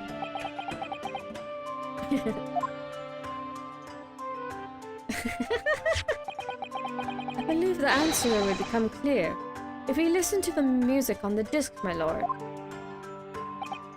Yes, very well. Let the court now listen to this curious disc at last. Hold it! Wait, my lord. Good grief! What is the meaning of this, Inspector? The music box and the disc, well, they're unrelated to the case. No need to spoil the somber atmosphere of the courtroom with some silly bit of music. Objection! This disc may very well have motivated the culprit in the case to commit murder. Clearly, there's every chance that it's fundamentally important to understanding what happened. Prosecution has no objection. But no! The piece of evidence is police property. Clearly, Scotland Yard has some vested interest here. But it is policy of this prosecutor to leave no avenues unexplored. And you, Inspector, have no jurisdiction here to prevent that from happening.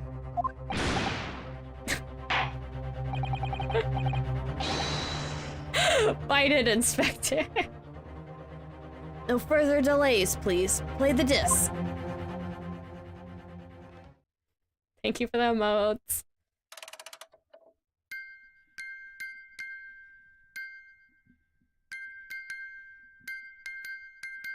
Beep, beep, beep, beep, beep, beep, beep, beep, beep, beep, beep, beep, beep. Having fun, sorry. What on earth? That's certainly not what I would call music. Oh.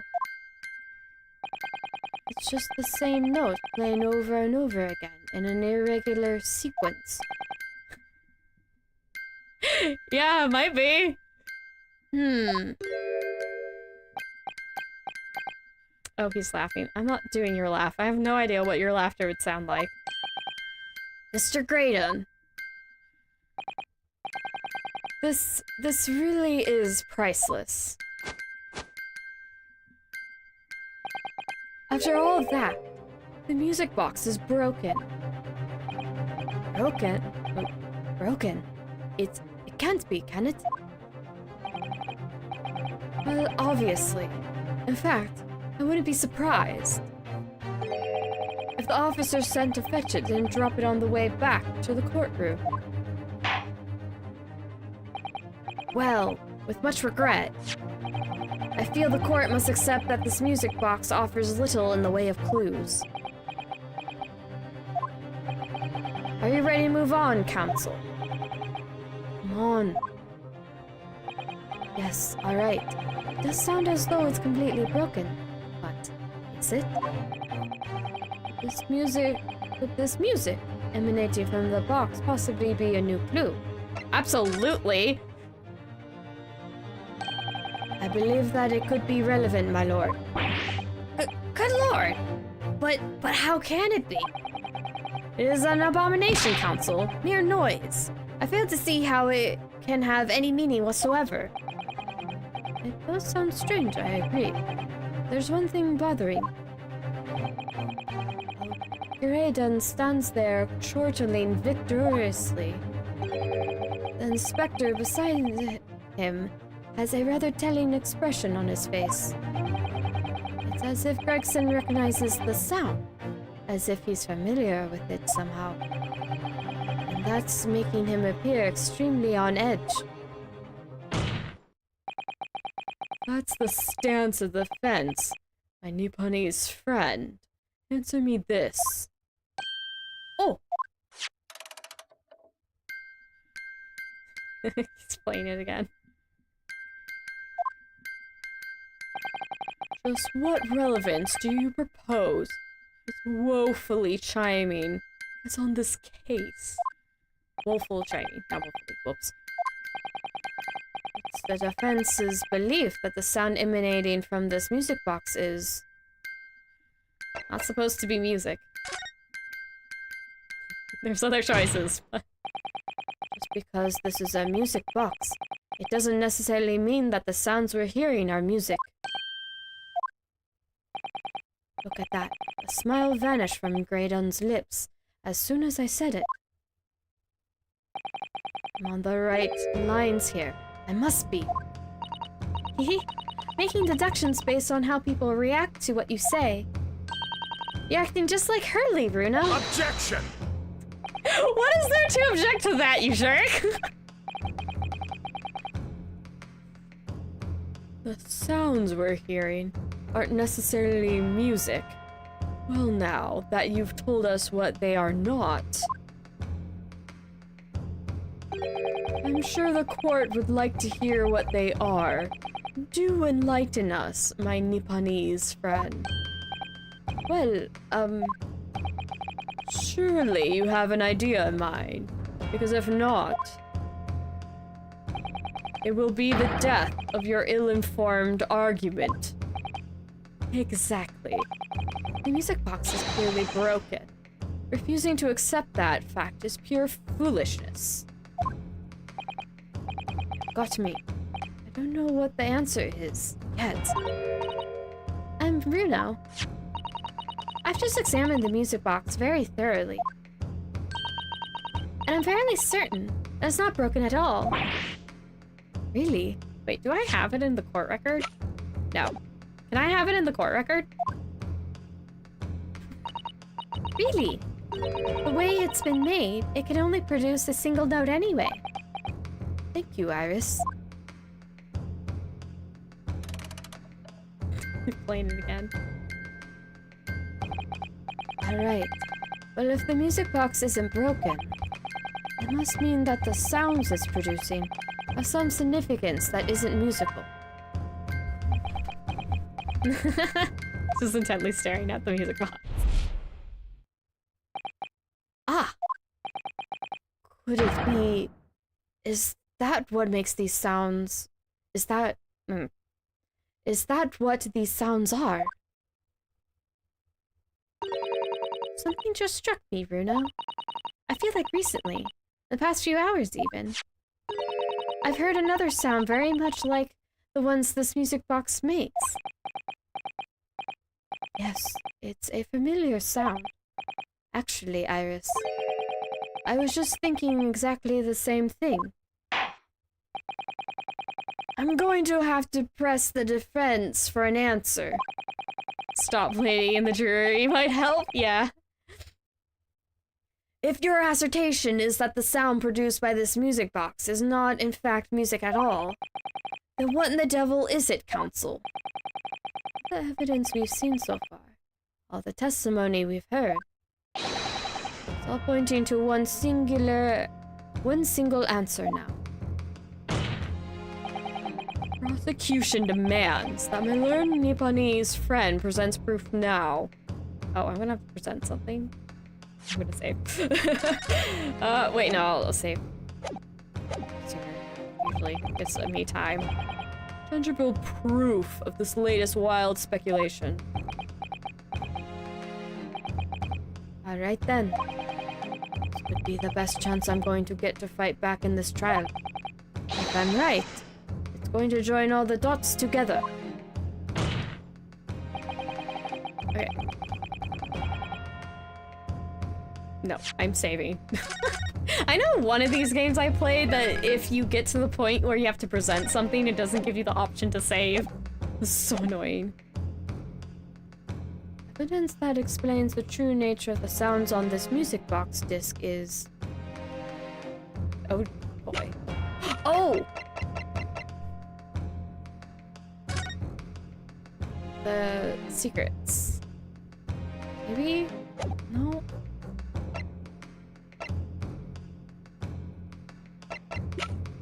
That might be what I have to show. Maybe? I don't know of anything else. I did just save it, right? I already forgot! We're on part 4. Oh, we are on part 4 of the trial? Oh, geez, we really are near the end. Okay. I'm gonna try this. I'm not entirely sure. Take that! His paper, counsel. The headline is, Pawnbroker Perishes in Pick Purse Plunder. Highly supportive of your case. Or cause.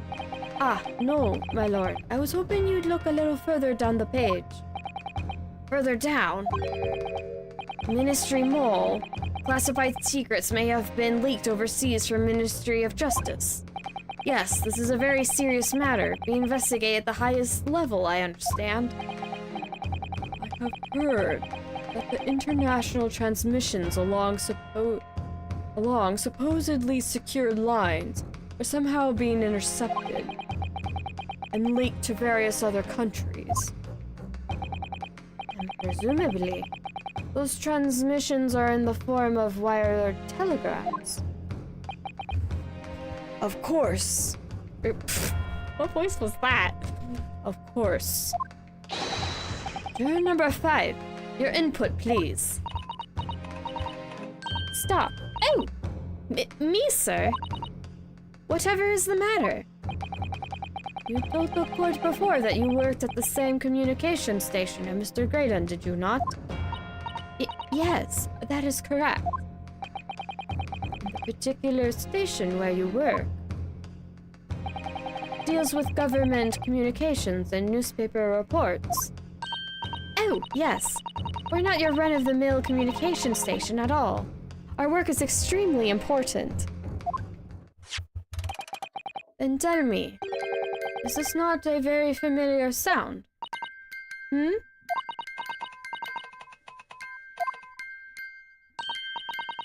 You don't mean to say, is it? That's right, madame. It bears more than a passing resemblance to the sound made by your telegraph machine as you tap it. I believe it's called Morse code. But I don't believe it. Now correct me if I'm wrong, but when it comes to leaking telegrams from government departments, there could be nobody more perfectly placed than a highly skilled communications officer. Are you suggesting that the music box disc contains stolen government secrets and Morse code? I believe he just did. Order, order, please, everyone order. But this is high treason council, deserving of capital punishment. Too much new vocabulary. What is treason? And what is capital punishment? The sorts of words I'd have to expect you to know. For our sovereign government's confidential information, hostile nations would surely pay almost any price. Yes, and on that night 2 months ago, that was the very negotiation that was taking place inside the omnibus. In the end, the gilded perished, and the all-important disc lay unclaimed in the pawnbrokery. My word! In which case, whoever stole that information in the first place must surely have been beside himself with worry. Because if the disc were to be discovered before it found its way out of the country, it would reveal an act of high treason punishable by death. So the culprit had no choice but to retrieve it. And in order to do that, he would have to gain entry to the pawnbrokery illegally in the middle of the night. Because the article left behind by Mr. McGilded would incriminate him too much if it got into the wrong hands. Isn't that right, Mr. Graydon? You think I've been stealing government secrets? Preposterous! Absolutely preposterous! So, in response to defendant's accusation, you claim complete innocence, do you? Well, of course I do. I've had to stand here in silence while that pretentious foreign lawyer has been prattling away. Objection! You? And by all means, counter the charges, sir. The prosecution demands the witness testifies in response to the accusations brought by the defense. Delighted, I'm sure. Oh, this is the kind of thing Van Zeeks hates. It's what he typically prosecutes if my dear viewers need a reminder. The witness is reminded that the crime under scrutiny in this trial is the murder of the pawnbroker Mr. Windybank. That being the most flagrantous offense for which the law of this land sanctions a capital punishment. But the heinous act of high treason is no less a crime. I urge you to bear that in mind as you testify, Mr. Graydon. So then, let us proceed.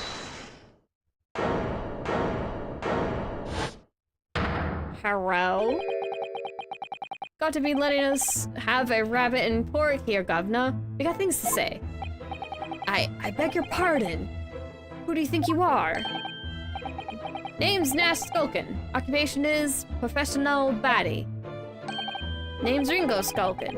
But we ain't baddies enough to sell out our motherland. That's right. We're what they call... There's 3 Skulkin brothers. I don't think Greggson's a part of it. I really don't. Bad timing, fellas. Very bad timing.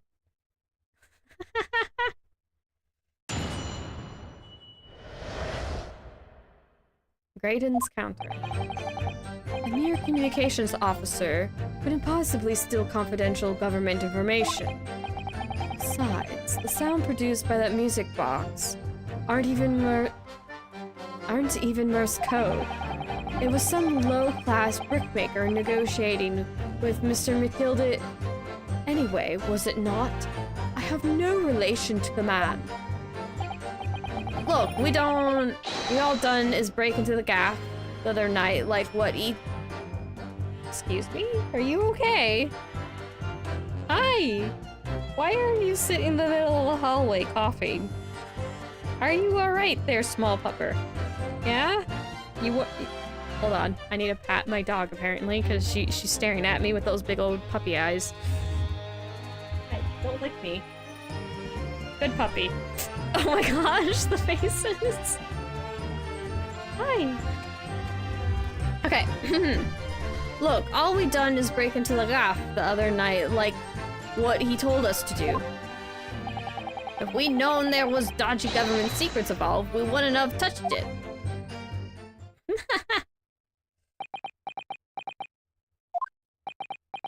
Everyone's quiet. No one knows what to say. Even the judges. Mr. Skulkin. One Mr. will do, Governor. What's up? Do I take it that you now admit to the crime? Then the night in question, you did indeed gain entry to the premises illegally. And moreover, you did so as a party of 3 in collaboration with Mr. Graydon here.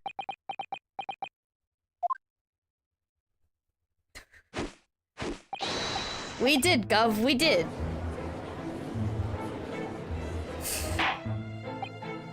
Quiet down, please.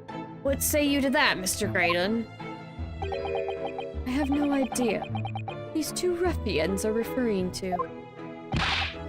You little rotter, getting us mixed up in all this monkey business. You never said nothing about no government secrets. It was supposed to be a straight-up job. And what about the geezer whose shop it was, eh? Poor bloke didn't have to die, did he? Nice to know who your friends are. Whatever these men say, I deny the accusations. Indeed. Well, I certainly wasn't expecting this little music box to become so significant in the proceedings. However, as it has, I will admit it to the court record as evidence. Yay, finally, I want to look at this thing. I got an itchy nose, too. I'm gonna ignore you, sir. I have a music box to look at. Okay. I need to shuffle on over. Oh. Button, I think. Oh. What is it, Runa? I've just noticed something about this music box. It looks like the bottom of it opens up as well. Yeah, you're right. Well, come on then. What are you waiting for? Let's open it. Alright then, here goes. It's another music. Look at that. There's another movement on the underside. So, does that mean you can set another disc to play back on this side? Yes, I think so. And it looks like the 2 movements are linked together. They're linked? So if you had 2 discs, they will both play back at the same time. Ain't that fancy? Wee. This thing is such an odd shape. I like spinning it around because I'm silly like that. Do I have any more to say about the actual, like, mechanisms? Who would have thought there would be a second movement on the other side of the box? And this movement is like the other one. The comb's teeth are all the same length. So this movement also only produces a single note like the other one? Yes, it must do. Except the length of this... Except that the length of the teeth on the 2 combs isn't the same. So the single tone produced by this movement will be different to the single tone we've already heard. What?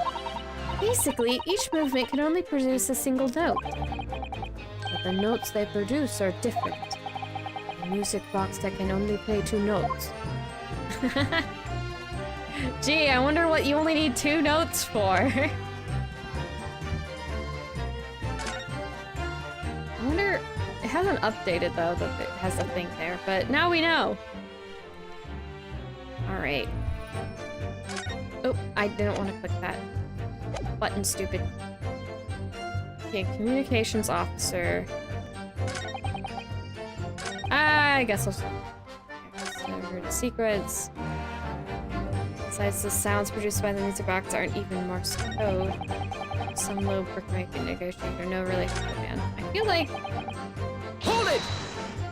Can you tell us more? Like Mr. Graydon told you... Like Mr. Graydon told you to do, you mean? That's it, yeah. Who else, eh? Silly me thought he was just popping over for a natter after all them years, but the rotter had a dodgy job for us. Eh, Ash? By the way, his name is Ashley Graydon. Let me stop you there, Mr. Spoken. After all them years, you say? Do you mean to tell me that Mr. Graydon is an acquaintance of yours? We're the sociable kind of baddies, you know? Sure, let's say that Graydon's an old China. Excuse me? Is something wrong, Mr. Skulkin? Eh? No, the other Mr. Skulkin. What? Me? When your brother was testifying just now, he said something that seemed to cause you to react. Oh, I was just remembering the old days, that's all. We used to have a right old laugh together way back when. Together with Mr. Graydon, you mean? Yeah, with Ash, I mean. You look at him now in his fancy whistle and flute, and you wouldn't know Adam and Eve it. But when we was younger, he was from the poor part o' town, just like us. Is that so? But he was always a leery one. He had the brains. He had the sack. Always coming up with smart ideas what would never have gone through our heads. Gor blimey, ain't that the truth? Remember Milverton and Skulkin Milk's run? That was a corker, eh? Save it until after the trial. Your reminiscing has no place in this courtroom. And neither does your fruit. Rude, let them eat their food. Oi, the geezer asked us a question, didn't he? And we was answering. Yeah, we ain't done nothing wrong. Nevertheless, the court is not prepared to accompany you on your trip down memory lane. Counsel, can we turn our attentions back to the testimony, please? Oh no. Stay sentimental story be relevant somehow. Yes. I spotted why. My lord. Because you know, Mason's last name is Mason Milverton. And they kind of just said, let me see, Milverton and Skulkin Milk Run. Yes, counsel? The brother's last sentimental statement could hold a vital information relating to this case. Very well, counsel. I permit the brothers to supplement their testimony with that detail. Briefly, I hasten to add. Say no more, a Skulkin's never a Skulkin. Milford and Skulkin Milk's Run. Or them are the days. Hold it! Okay, I might have to press on this first. I'm sure I'm going to regret asking, but what exactly was that? Some kind of business? Just a little scheme we had going back when we was youngsters. A bit of fun, really. Delivering fresh milk to the locals. That's what it was all about. That sounds alarmingly legitimate. There must be a catch.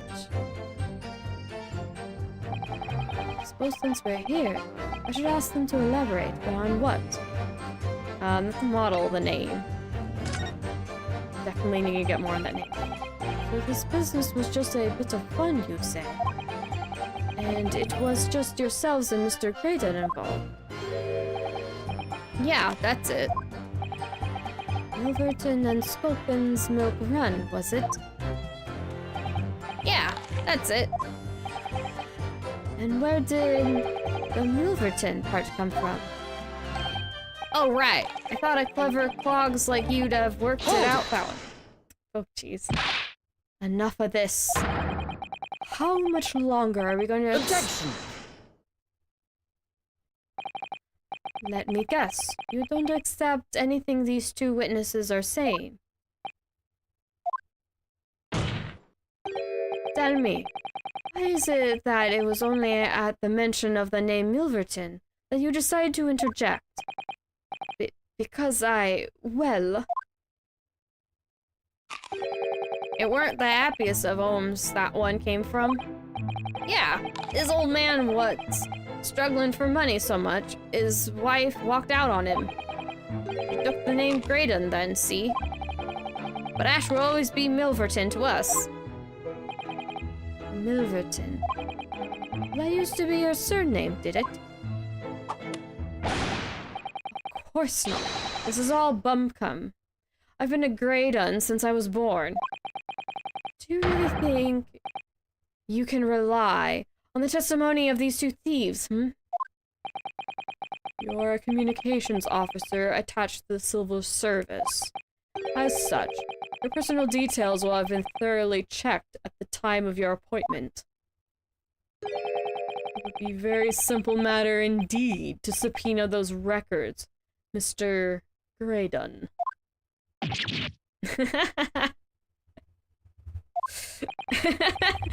Van Ziggs is having none of Mr. Fancy Pants' BS. Well, it would appear that Mr. Skulkin's testimony has been reliable for once. You were born as Ashley Milverton, then. Is that correct? Very well, yes. So Ashley Graydon was once Ashley Milverton. That information could change things. It could turn out to be extremely important. No kidding! Ashley Graydon's personal portfolio updated. He's so displeased about that. All of a sudden, we seem to be up to our necks in mysterious matters of national security. Although, this talk about an interception of secret government messages is still just conjecture at this stage. It would explain a number of things, though, wouldn't it? The negotiation Jeannie overheard on the omnibus 2 months ago, and the break-in at Windybanks's. But the trouble is, it wasn't Mr. Graydon and the omnibus with Mr. McGilden. No, it was Mr. Mason, the brickmaker, who was so horribly murdered. If only there was some link between the two men somehow. I know, and Mr. Graydon's testimony seems to be as watertight as ever. I wonder if the key to making headway with the cross-examination here. I like how it's going over this, but I'm like, I already know. Could be those two brothers. Indeed they were.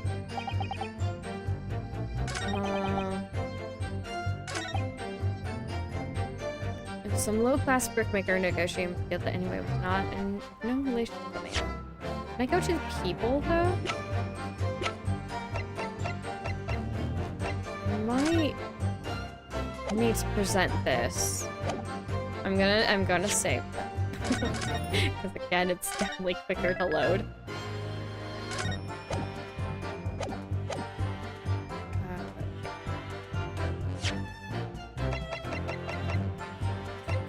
This thing.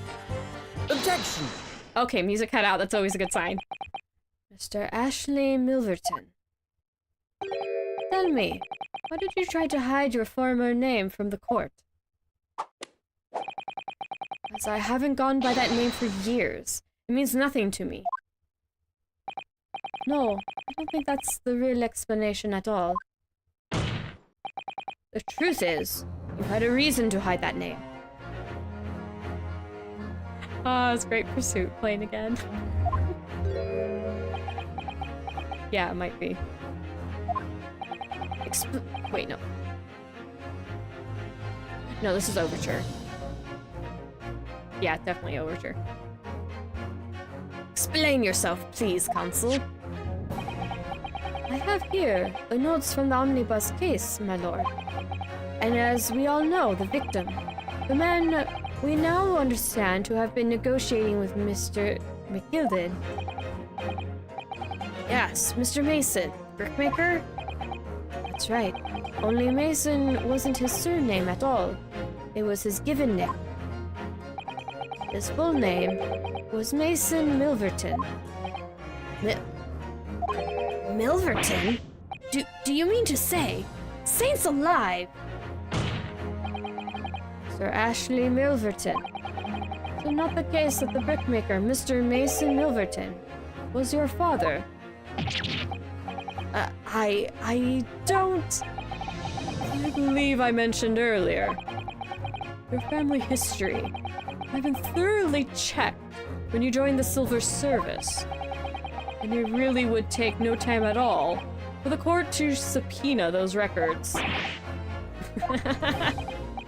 Truth is, you've been illegally acquiring highly confidential government information and selling it to Mr. McGilded in collaboration with your father. Ooh. It's a slander. I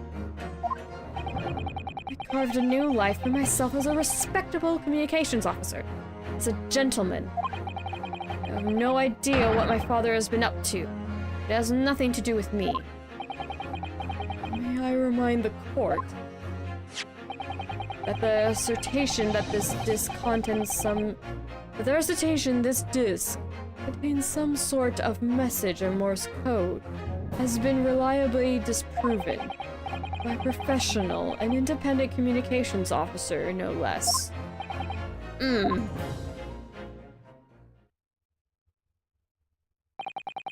relationship between the victim of the omnibus case and this witness is undoubtedly significant. However, the defense's argument remains somewhat incomplete, I feel. No. I believe the cross-examination should continue. Alright, so Morse code uses 2 tones. It just demonstrate the possibility that this could have been used to generate 2 distinct tones. Perhaps you really should have a good look over the music box, Reno. You will reiterate your testimony, if you please, Mr. Graydon. If I must, will I maintain exactly what I did at the start of this pointless cross-examination?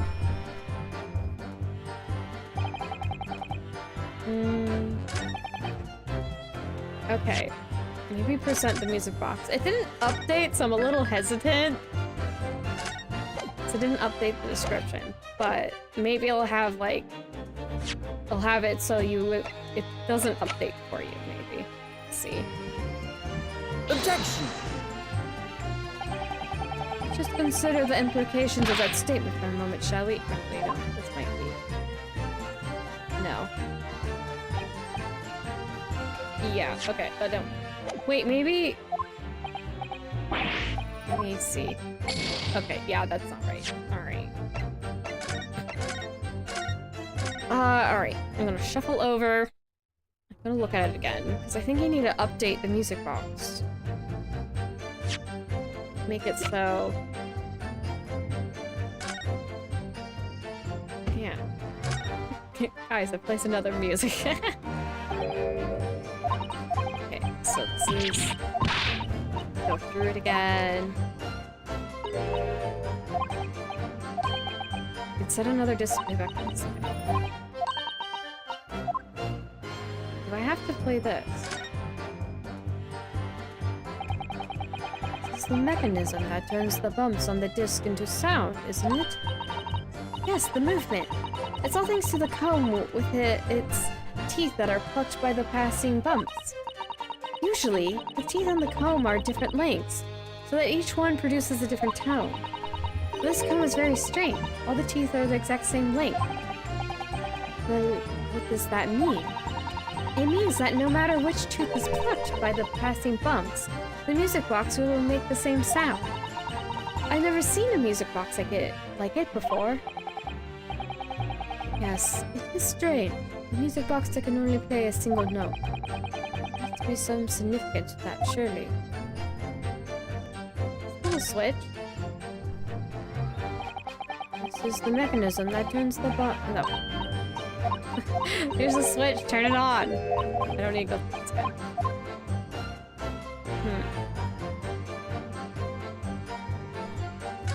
Here, can we just talk about the second movement thing? Yeah. That doesn't update the music box. Okay, maybe I have to press on some other statements. Or this statement. Okay. But I already did, didn't I? Okay, let me check. I don't remember. Hold it! Oh, okay, no, I don't remember this. Okay. I'm gonna get a quick drink.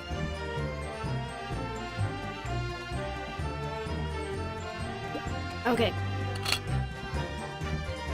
My throat's getting a little rough from all this talking. They're not.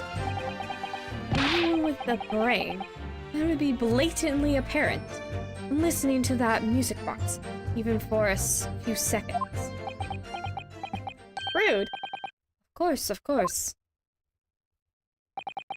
Truly, it can't be that my learned friend is unfamiliar with Morse code. Ouch. He looks genuinely shocked at my ignorance. Oh, she's laughing. I'd be more than happy to demonstrate the basics for you, sir. A lesson here in court. Okay, this might be what we have to do first. Okay. Morse code is a continuous series of 2 distinct tones. Tones, you say? Yes. A short dot and a long dash. By combining those in different ways, you construct letters. I see. For example, this is A. And this is B. I didn't want to interrupt the sound. But when you listen to the sound produced by this music box, you only hear one tone, don't you? But it sounds so similar. The rhythm of it... No. The rhythm of it is the same in everything. There's no discernible meaning to this apparently random sequence of sounds. So your assertion is fundamentally flawed. This is not Morse code. Ew. And he's laughing. Really? You shouldn't be so surprised. What did I tell you? The music box is nothing but a worthless piece of scrap. Perhaps you might consider studying your subject matter before chasing aspirations in the future. Stop. Nothing to say but stop. You're getting it. Oh, it's so frustrating, isn't it? Iris? I mean, if the government's secrets were somehow being leaked using the music box, so many other things would slot into place so nicely. There should be something I haven't considered. Would it really be impossible to use this music box somehow to play back Morse code?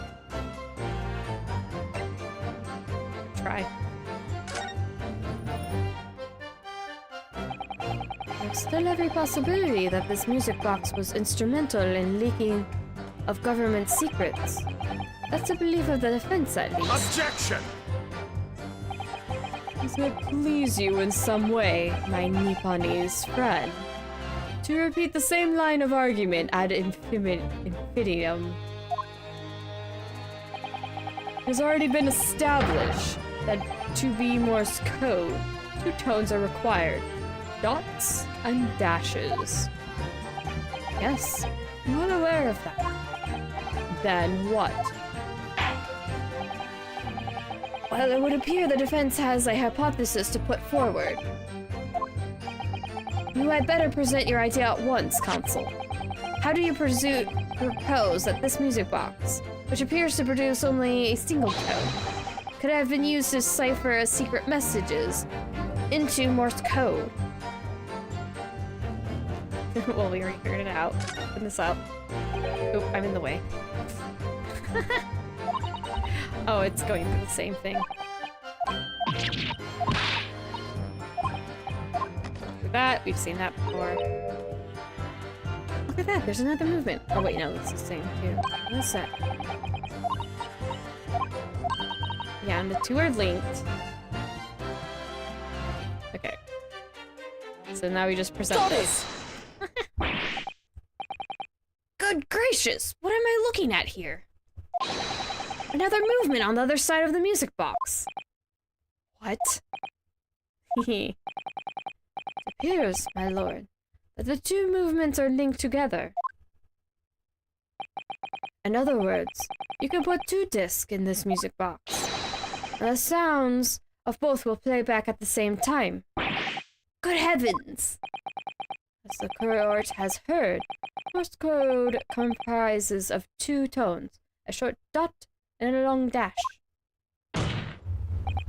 With a second disc in place, this music box could be used to generate Morse code and convey a message. Oh dear. That was quite the spin. Jeez.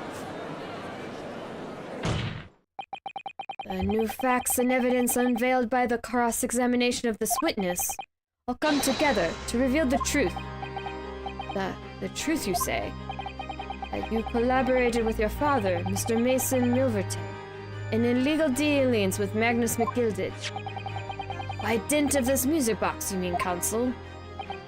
Yes, stealing information being sent in secret government communications, and sending it on to McGilded. Mr. Graydon concocted this elaborate scheme of using 2 music box discs to encode the information, as presumably a safety measure against the information falling into the wrong hands. And a very effective one. I shouldn't have given the scheme any credence whatsoever. The deal with McGilded went sour, and the brickmaker met his end. Yes, but before he was arrested, McGilded managed to temporarily dispose of the stolen disc at the pawnbroker. Then, having learned of the situation, you appeared at Windybanks's 2 days ago, and in an attempt to recover the 2 articles McGilded had placed in pawn there. But that attempt failed. One of the disc was seized by the police, and the other you never found. So that same night, you enlisted the help of the Skulkin brothers and broke into the pawnbrokery. This time, determined to recover the second disc. Are you suggesting that the second disc was inside the music box? Yeah, we never knew nothing about that. The night that Mr. Windybank was killed, the box was moved. Right. An intruder to the pawnbrokery touched 1 item, and 1 item alone, the music box. As rather ingeniously demonstrated using the 2 prints from the security camera, indeed. So, the question that naturally begs answering is this. Why was only that 1 article disturbed? The answer is obvious, because it contained the second disc, which the intruder was desperate to retrieve. Since, if it were to fall into the hands of the police, it would be proof of high treason.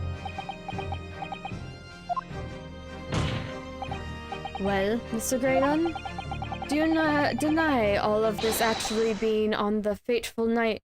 Oh, do you deny that all of this actually began on that fateful night 2 months ago? I refuse to accept any of this nonsense. Everyone's quiet. Sir. There appears to be blood seeping through the sleeve of your jacket. What? Ah! 2 nights ago, we know that 3 shots were fired at the scene of the crime in Windybanks' pawnbrokery. 1 took the life of the pawnbroker himself. Oh, poor Shlomes! I wasn't expecting to see hurt Shlomes! Oh! 1 struck the... 1 struck the pouch around Mr. Shlomes' waist. And the final bullet struck the calendar on the wall of the shop, having first pierced the arm of 1 of the intruders. Mr. Graydon, that wound on your arm that you seem to be trying to hide, it's a bullet wound, isn't it? He got you now, me old China. I'm to call it quicks and croak, I reckon.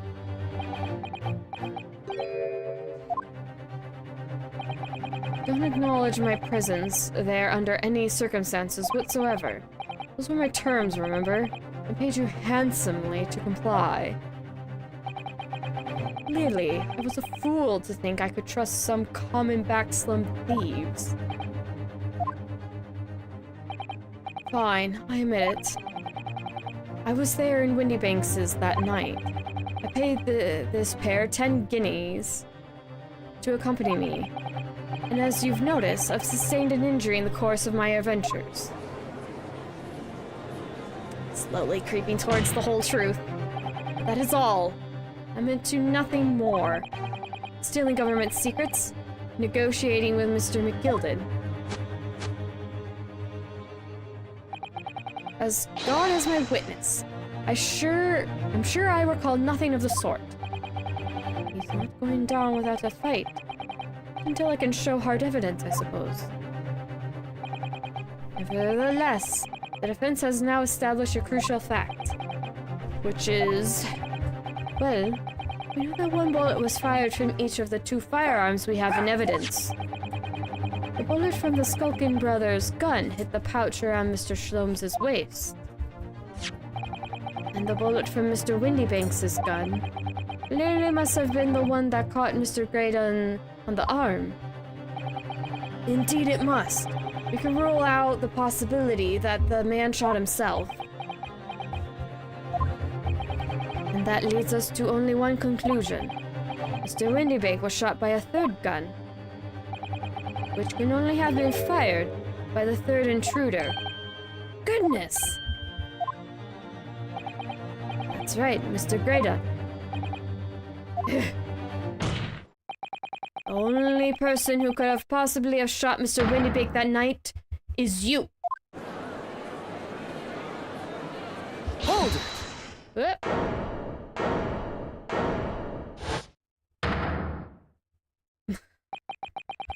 And he's laughing again. You little upstart. Made a grave mistake when you summoned me here. What? What is that supposed to mean? Yes, as you rightly say, I was there at the pawnbroker's. I did my best to hide the fact, naturally. I had no intention... Hush! Little Miss Barky Pants. I had no intention of ruining the distinguished career I'd built for myself at the communications station. But did the thought ever cross your mind? Did you never consider the possibility? What? What do you mean? What thought? What possibility? The possibility that if I were there at the scene, I may have witnessed the crucial moment. You see, this makes me a key witness in the case, and I have my hands firmly around the neck of your client. What? Are you suggesting? I saw it all.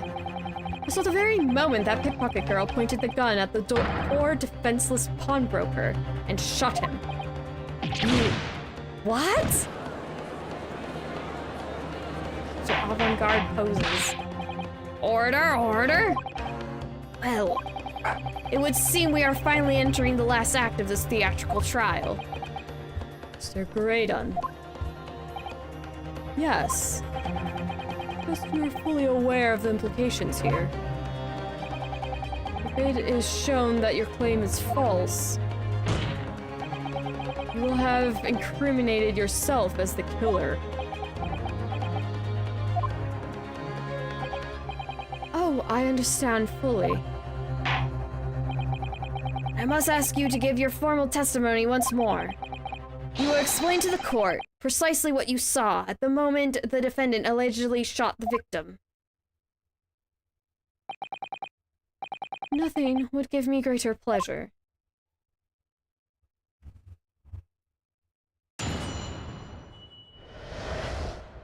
The moment of the shooting. All these ruffians were jostling with the broker. I was still near the entrance to the shop when Windybank threw Nash over the counter. I felt a sharp pain in my arm. I pursued the man, but he shut himself in the storeroom. I could see him through the peephole in the door, though. the accused, in a black coat, shot the man in the back as he was trying to flee to safety. I saw the blood spatter all over that wretched girl. Then she tossed the gun out of the peephole, so I picked it up and made my escape. Good gracious! This is quite extraordinary testimony. You claim, sir, under oath, to have clearly seen the defendant pulling the trigger. He's gonna pull Gina under just to get at Naruhodo. What an ass. Order, order, order! It wasn't my intention to testify in this way. But neither is it my intention to be found guilty of a murder I didn't commit. So you see, my hand has been forced. I tell the truth now as an act of self-preservation. The truth? Until now, the prosecution was completely unaware of these details. Yes, well, sorry about that. Having shot me in the arm, the pawnbroker was then shot in the back by the accused. And as I said, she was showered in his blood. Say the blood spattered over the accused's coat. Are you sure on that point? Oh yes, quite sure. All over the black overcoat that pickpocket girl was wearing at the time. Really? If her coat could somehow be shown to harbor vestiges of blood, that would be conclusive evidence here.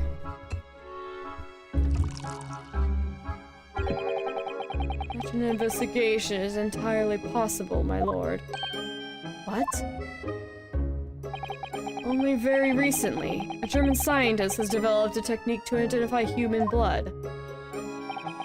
So here's the true science. Not some amateurish detective's dubious foray into the world of chemistry. There's nothing dubious about Hurley's work. His ideas are all sound. Ideas are no use here. In science as in law, theories must be proven before they stand. In Germany, the technique has already been employed in the courtroom as the basis of evidence. Scotland Yard has a small quantity of the chemical reagent used, with your lord's permission. We could shatter all vestiges of doubt within minutes. This doesn't look good, Bruno. Why not? Well, we know, don't we, that there's blood all over the front of Ginny's coat. If they test it with their chemicals... Oh, hell, you're right. I was forgetting what happened yesterday. Don't move, Ginny! I'm here to shoot! Well, I'm going to shoot, I think you said. Actually. Yeah, but it was purple, like Mason's. It's not Mr. Windybanks' blood. That stain is from 2 months ago. That's Mr. Mason's blood. And from when he was stabbed by McIldid, who was wearing the coat at the time. My lord, the defense objects to the test proposed by the prosecution. Overruled. Lord Van Zeeks, make it so at once. With pleasure, my lord. While we await the results, the defense may proceed with a cross-examination. Once they find that blood on the overcoat, Gina will be... Counsel! Yes, my lord. Your cross-examination. Of course, my lord. This cross-examination doesn't go well. I don't manage to uncover some decisive evidence or a really compelling clue now. A very bad feeling about the outcome of this trial.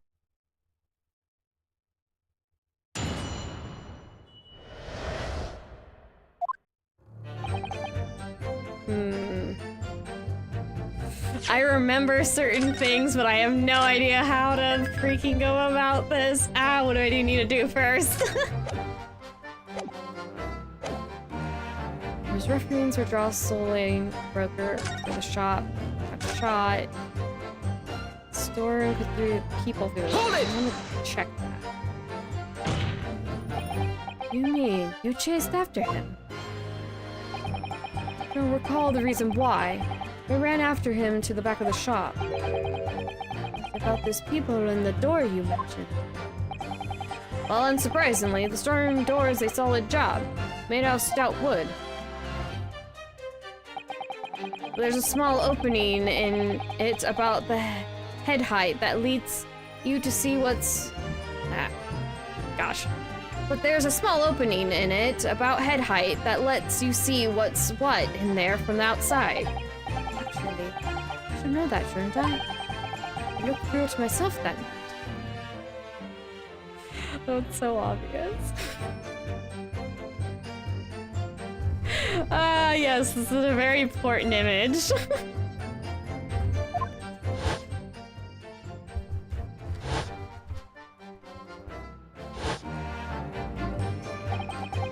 What about you burgling brothers? Did you see what went on through this people as well?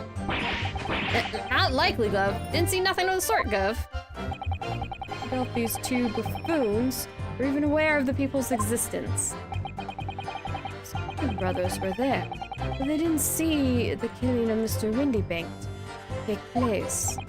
Inside the storeroom, I could see that the broker and that young girl standing there. The defendant?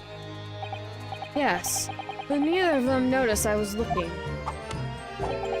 The girl raised her gun and pointed it straight at the man. And then, what did you see next? I'm gonna check something. It's mostly because I already checked it before. This is at 1 a.m. and you can see a bit of the door.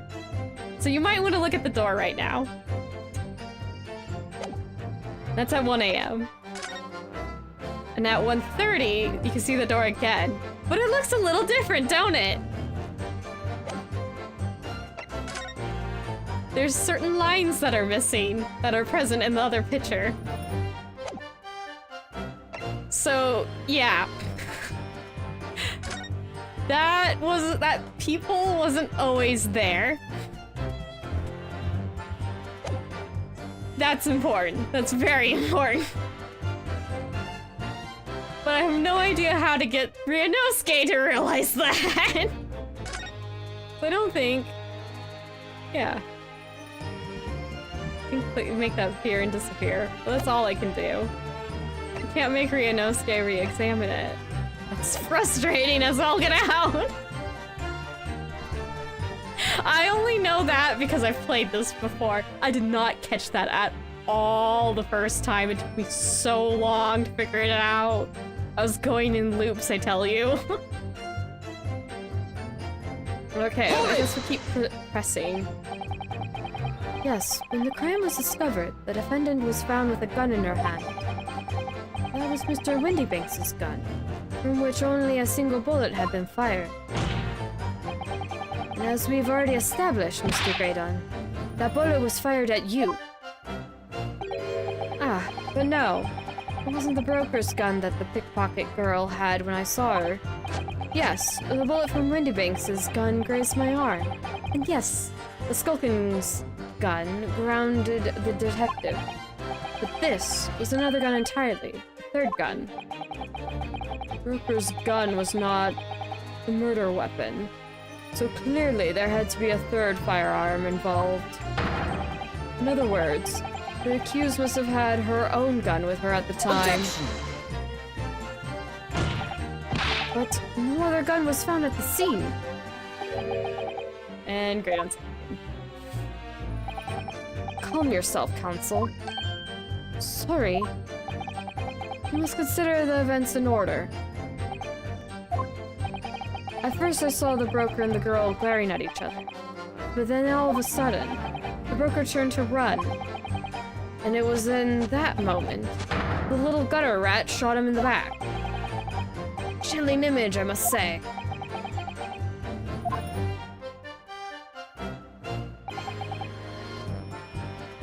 What's better on a girl?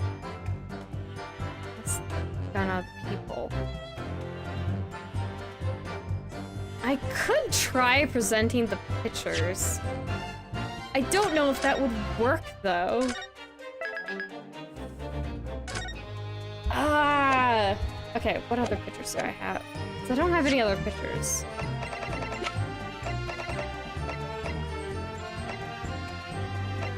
Post shooting photograph.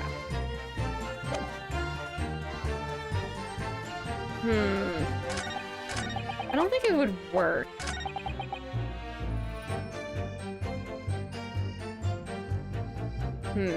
But it is something you can figure out, so I might have something set up for it.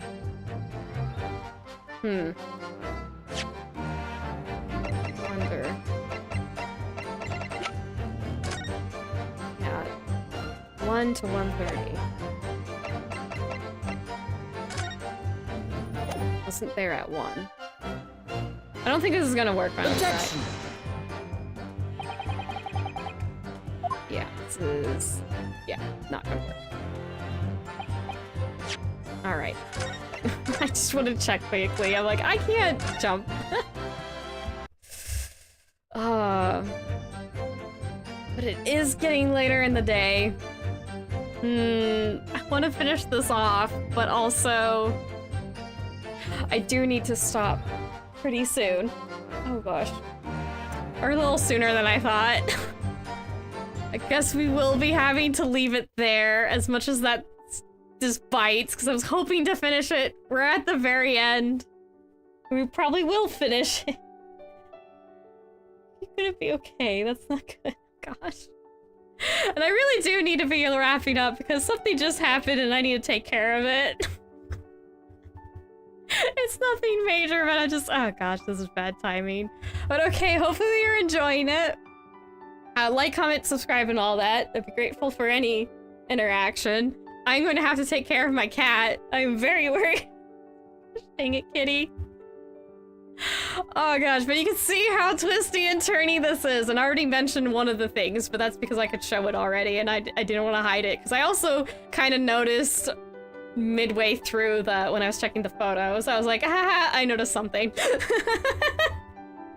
Now I just have to prove it. Oh gosh. But that'll have to be wrapping up. That was a long stream, but hopefully... you know, we might actually start a little bit with the next one if there's not too much. I don't know how much is left. I really don't. I've only played through it once. I don't have a good grasp. We will definitely finish it up next time, which thankfully is going to be Monday, so it's in a couple of days. You're just gonna have to bear with me as I'm also sitting here anxiously going, darn it, I wanted to finish it today, but I'm out of time. Even extend time, I'm out of time. Yes. So to all my painted Mises, my subscribers, and anyone else who happens to come by, whether live or in watching the VOD, thank you all so much for coming to watch. Hopefully we'll be able to finish up next time, but for now, I must bid you all farewell with a bye-bye. Hope to see you then.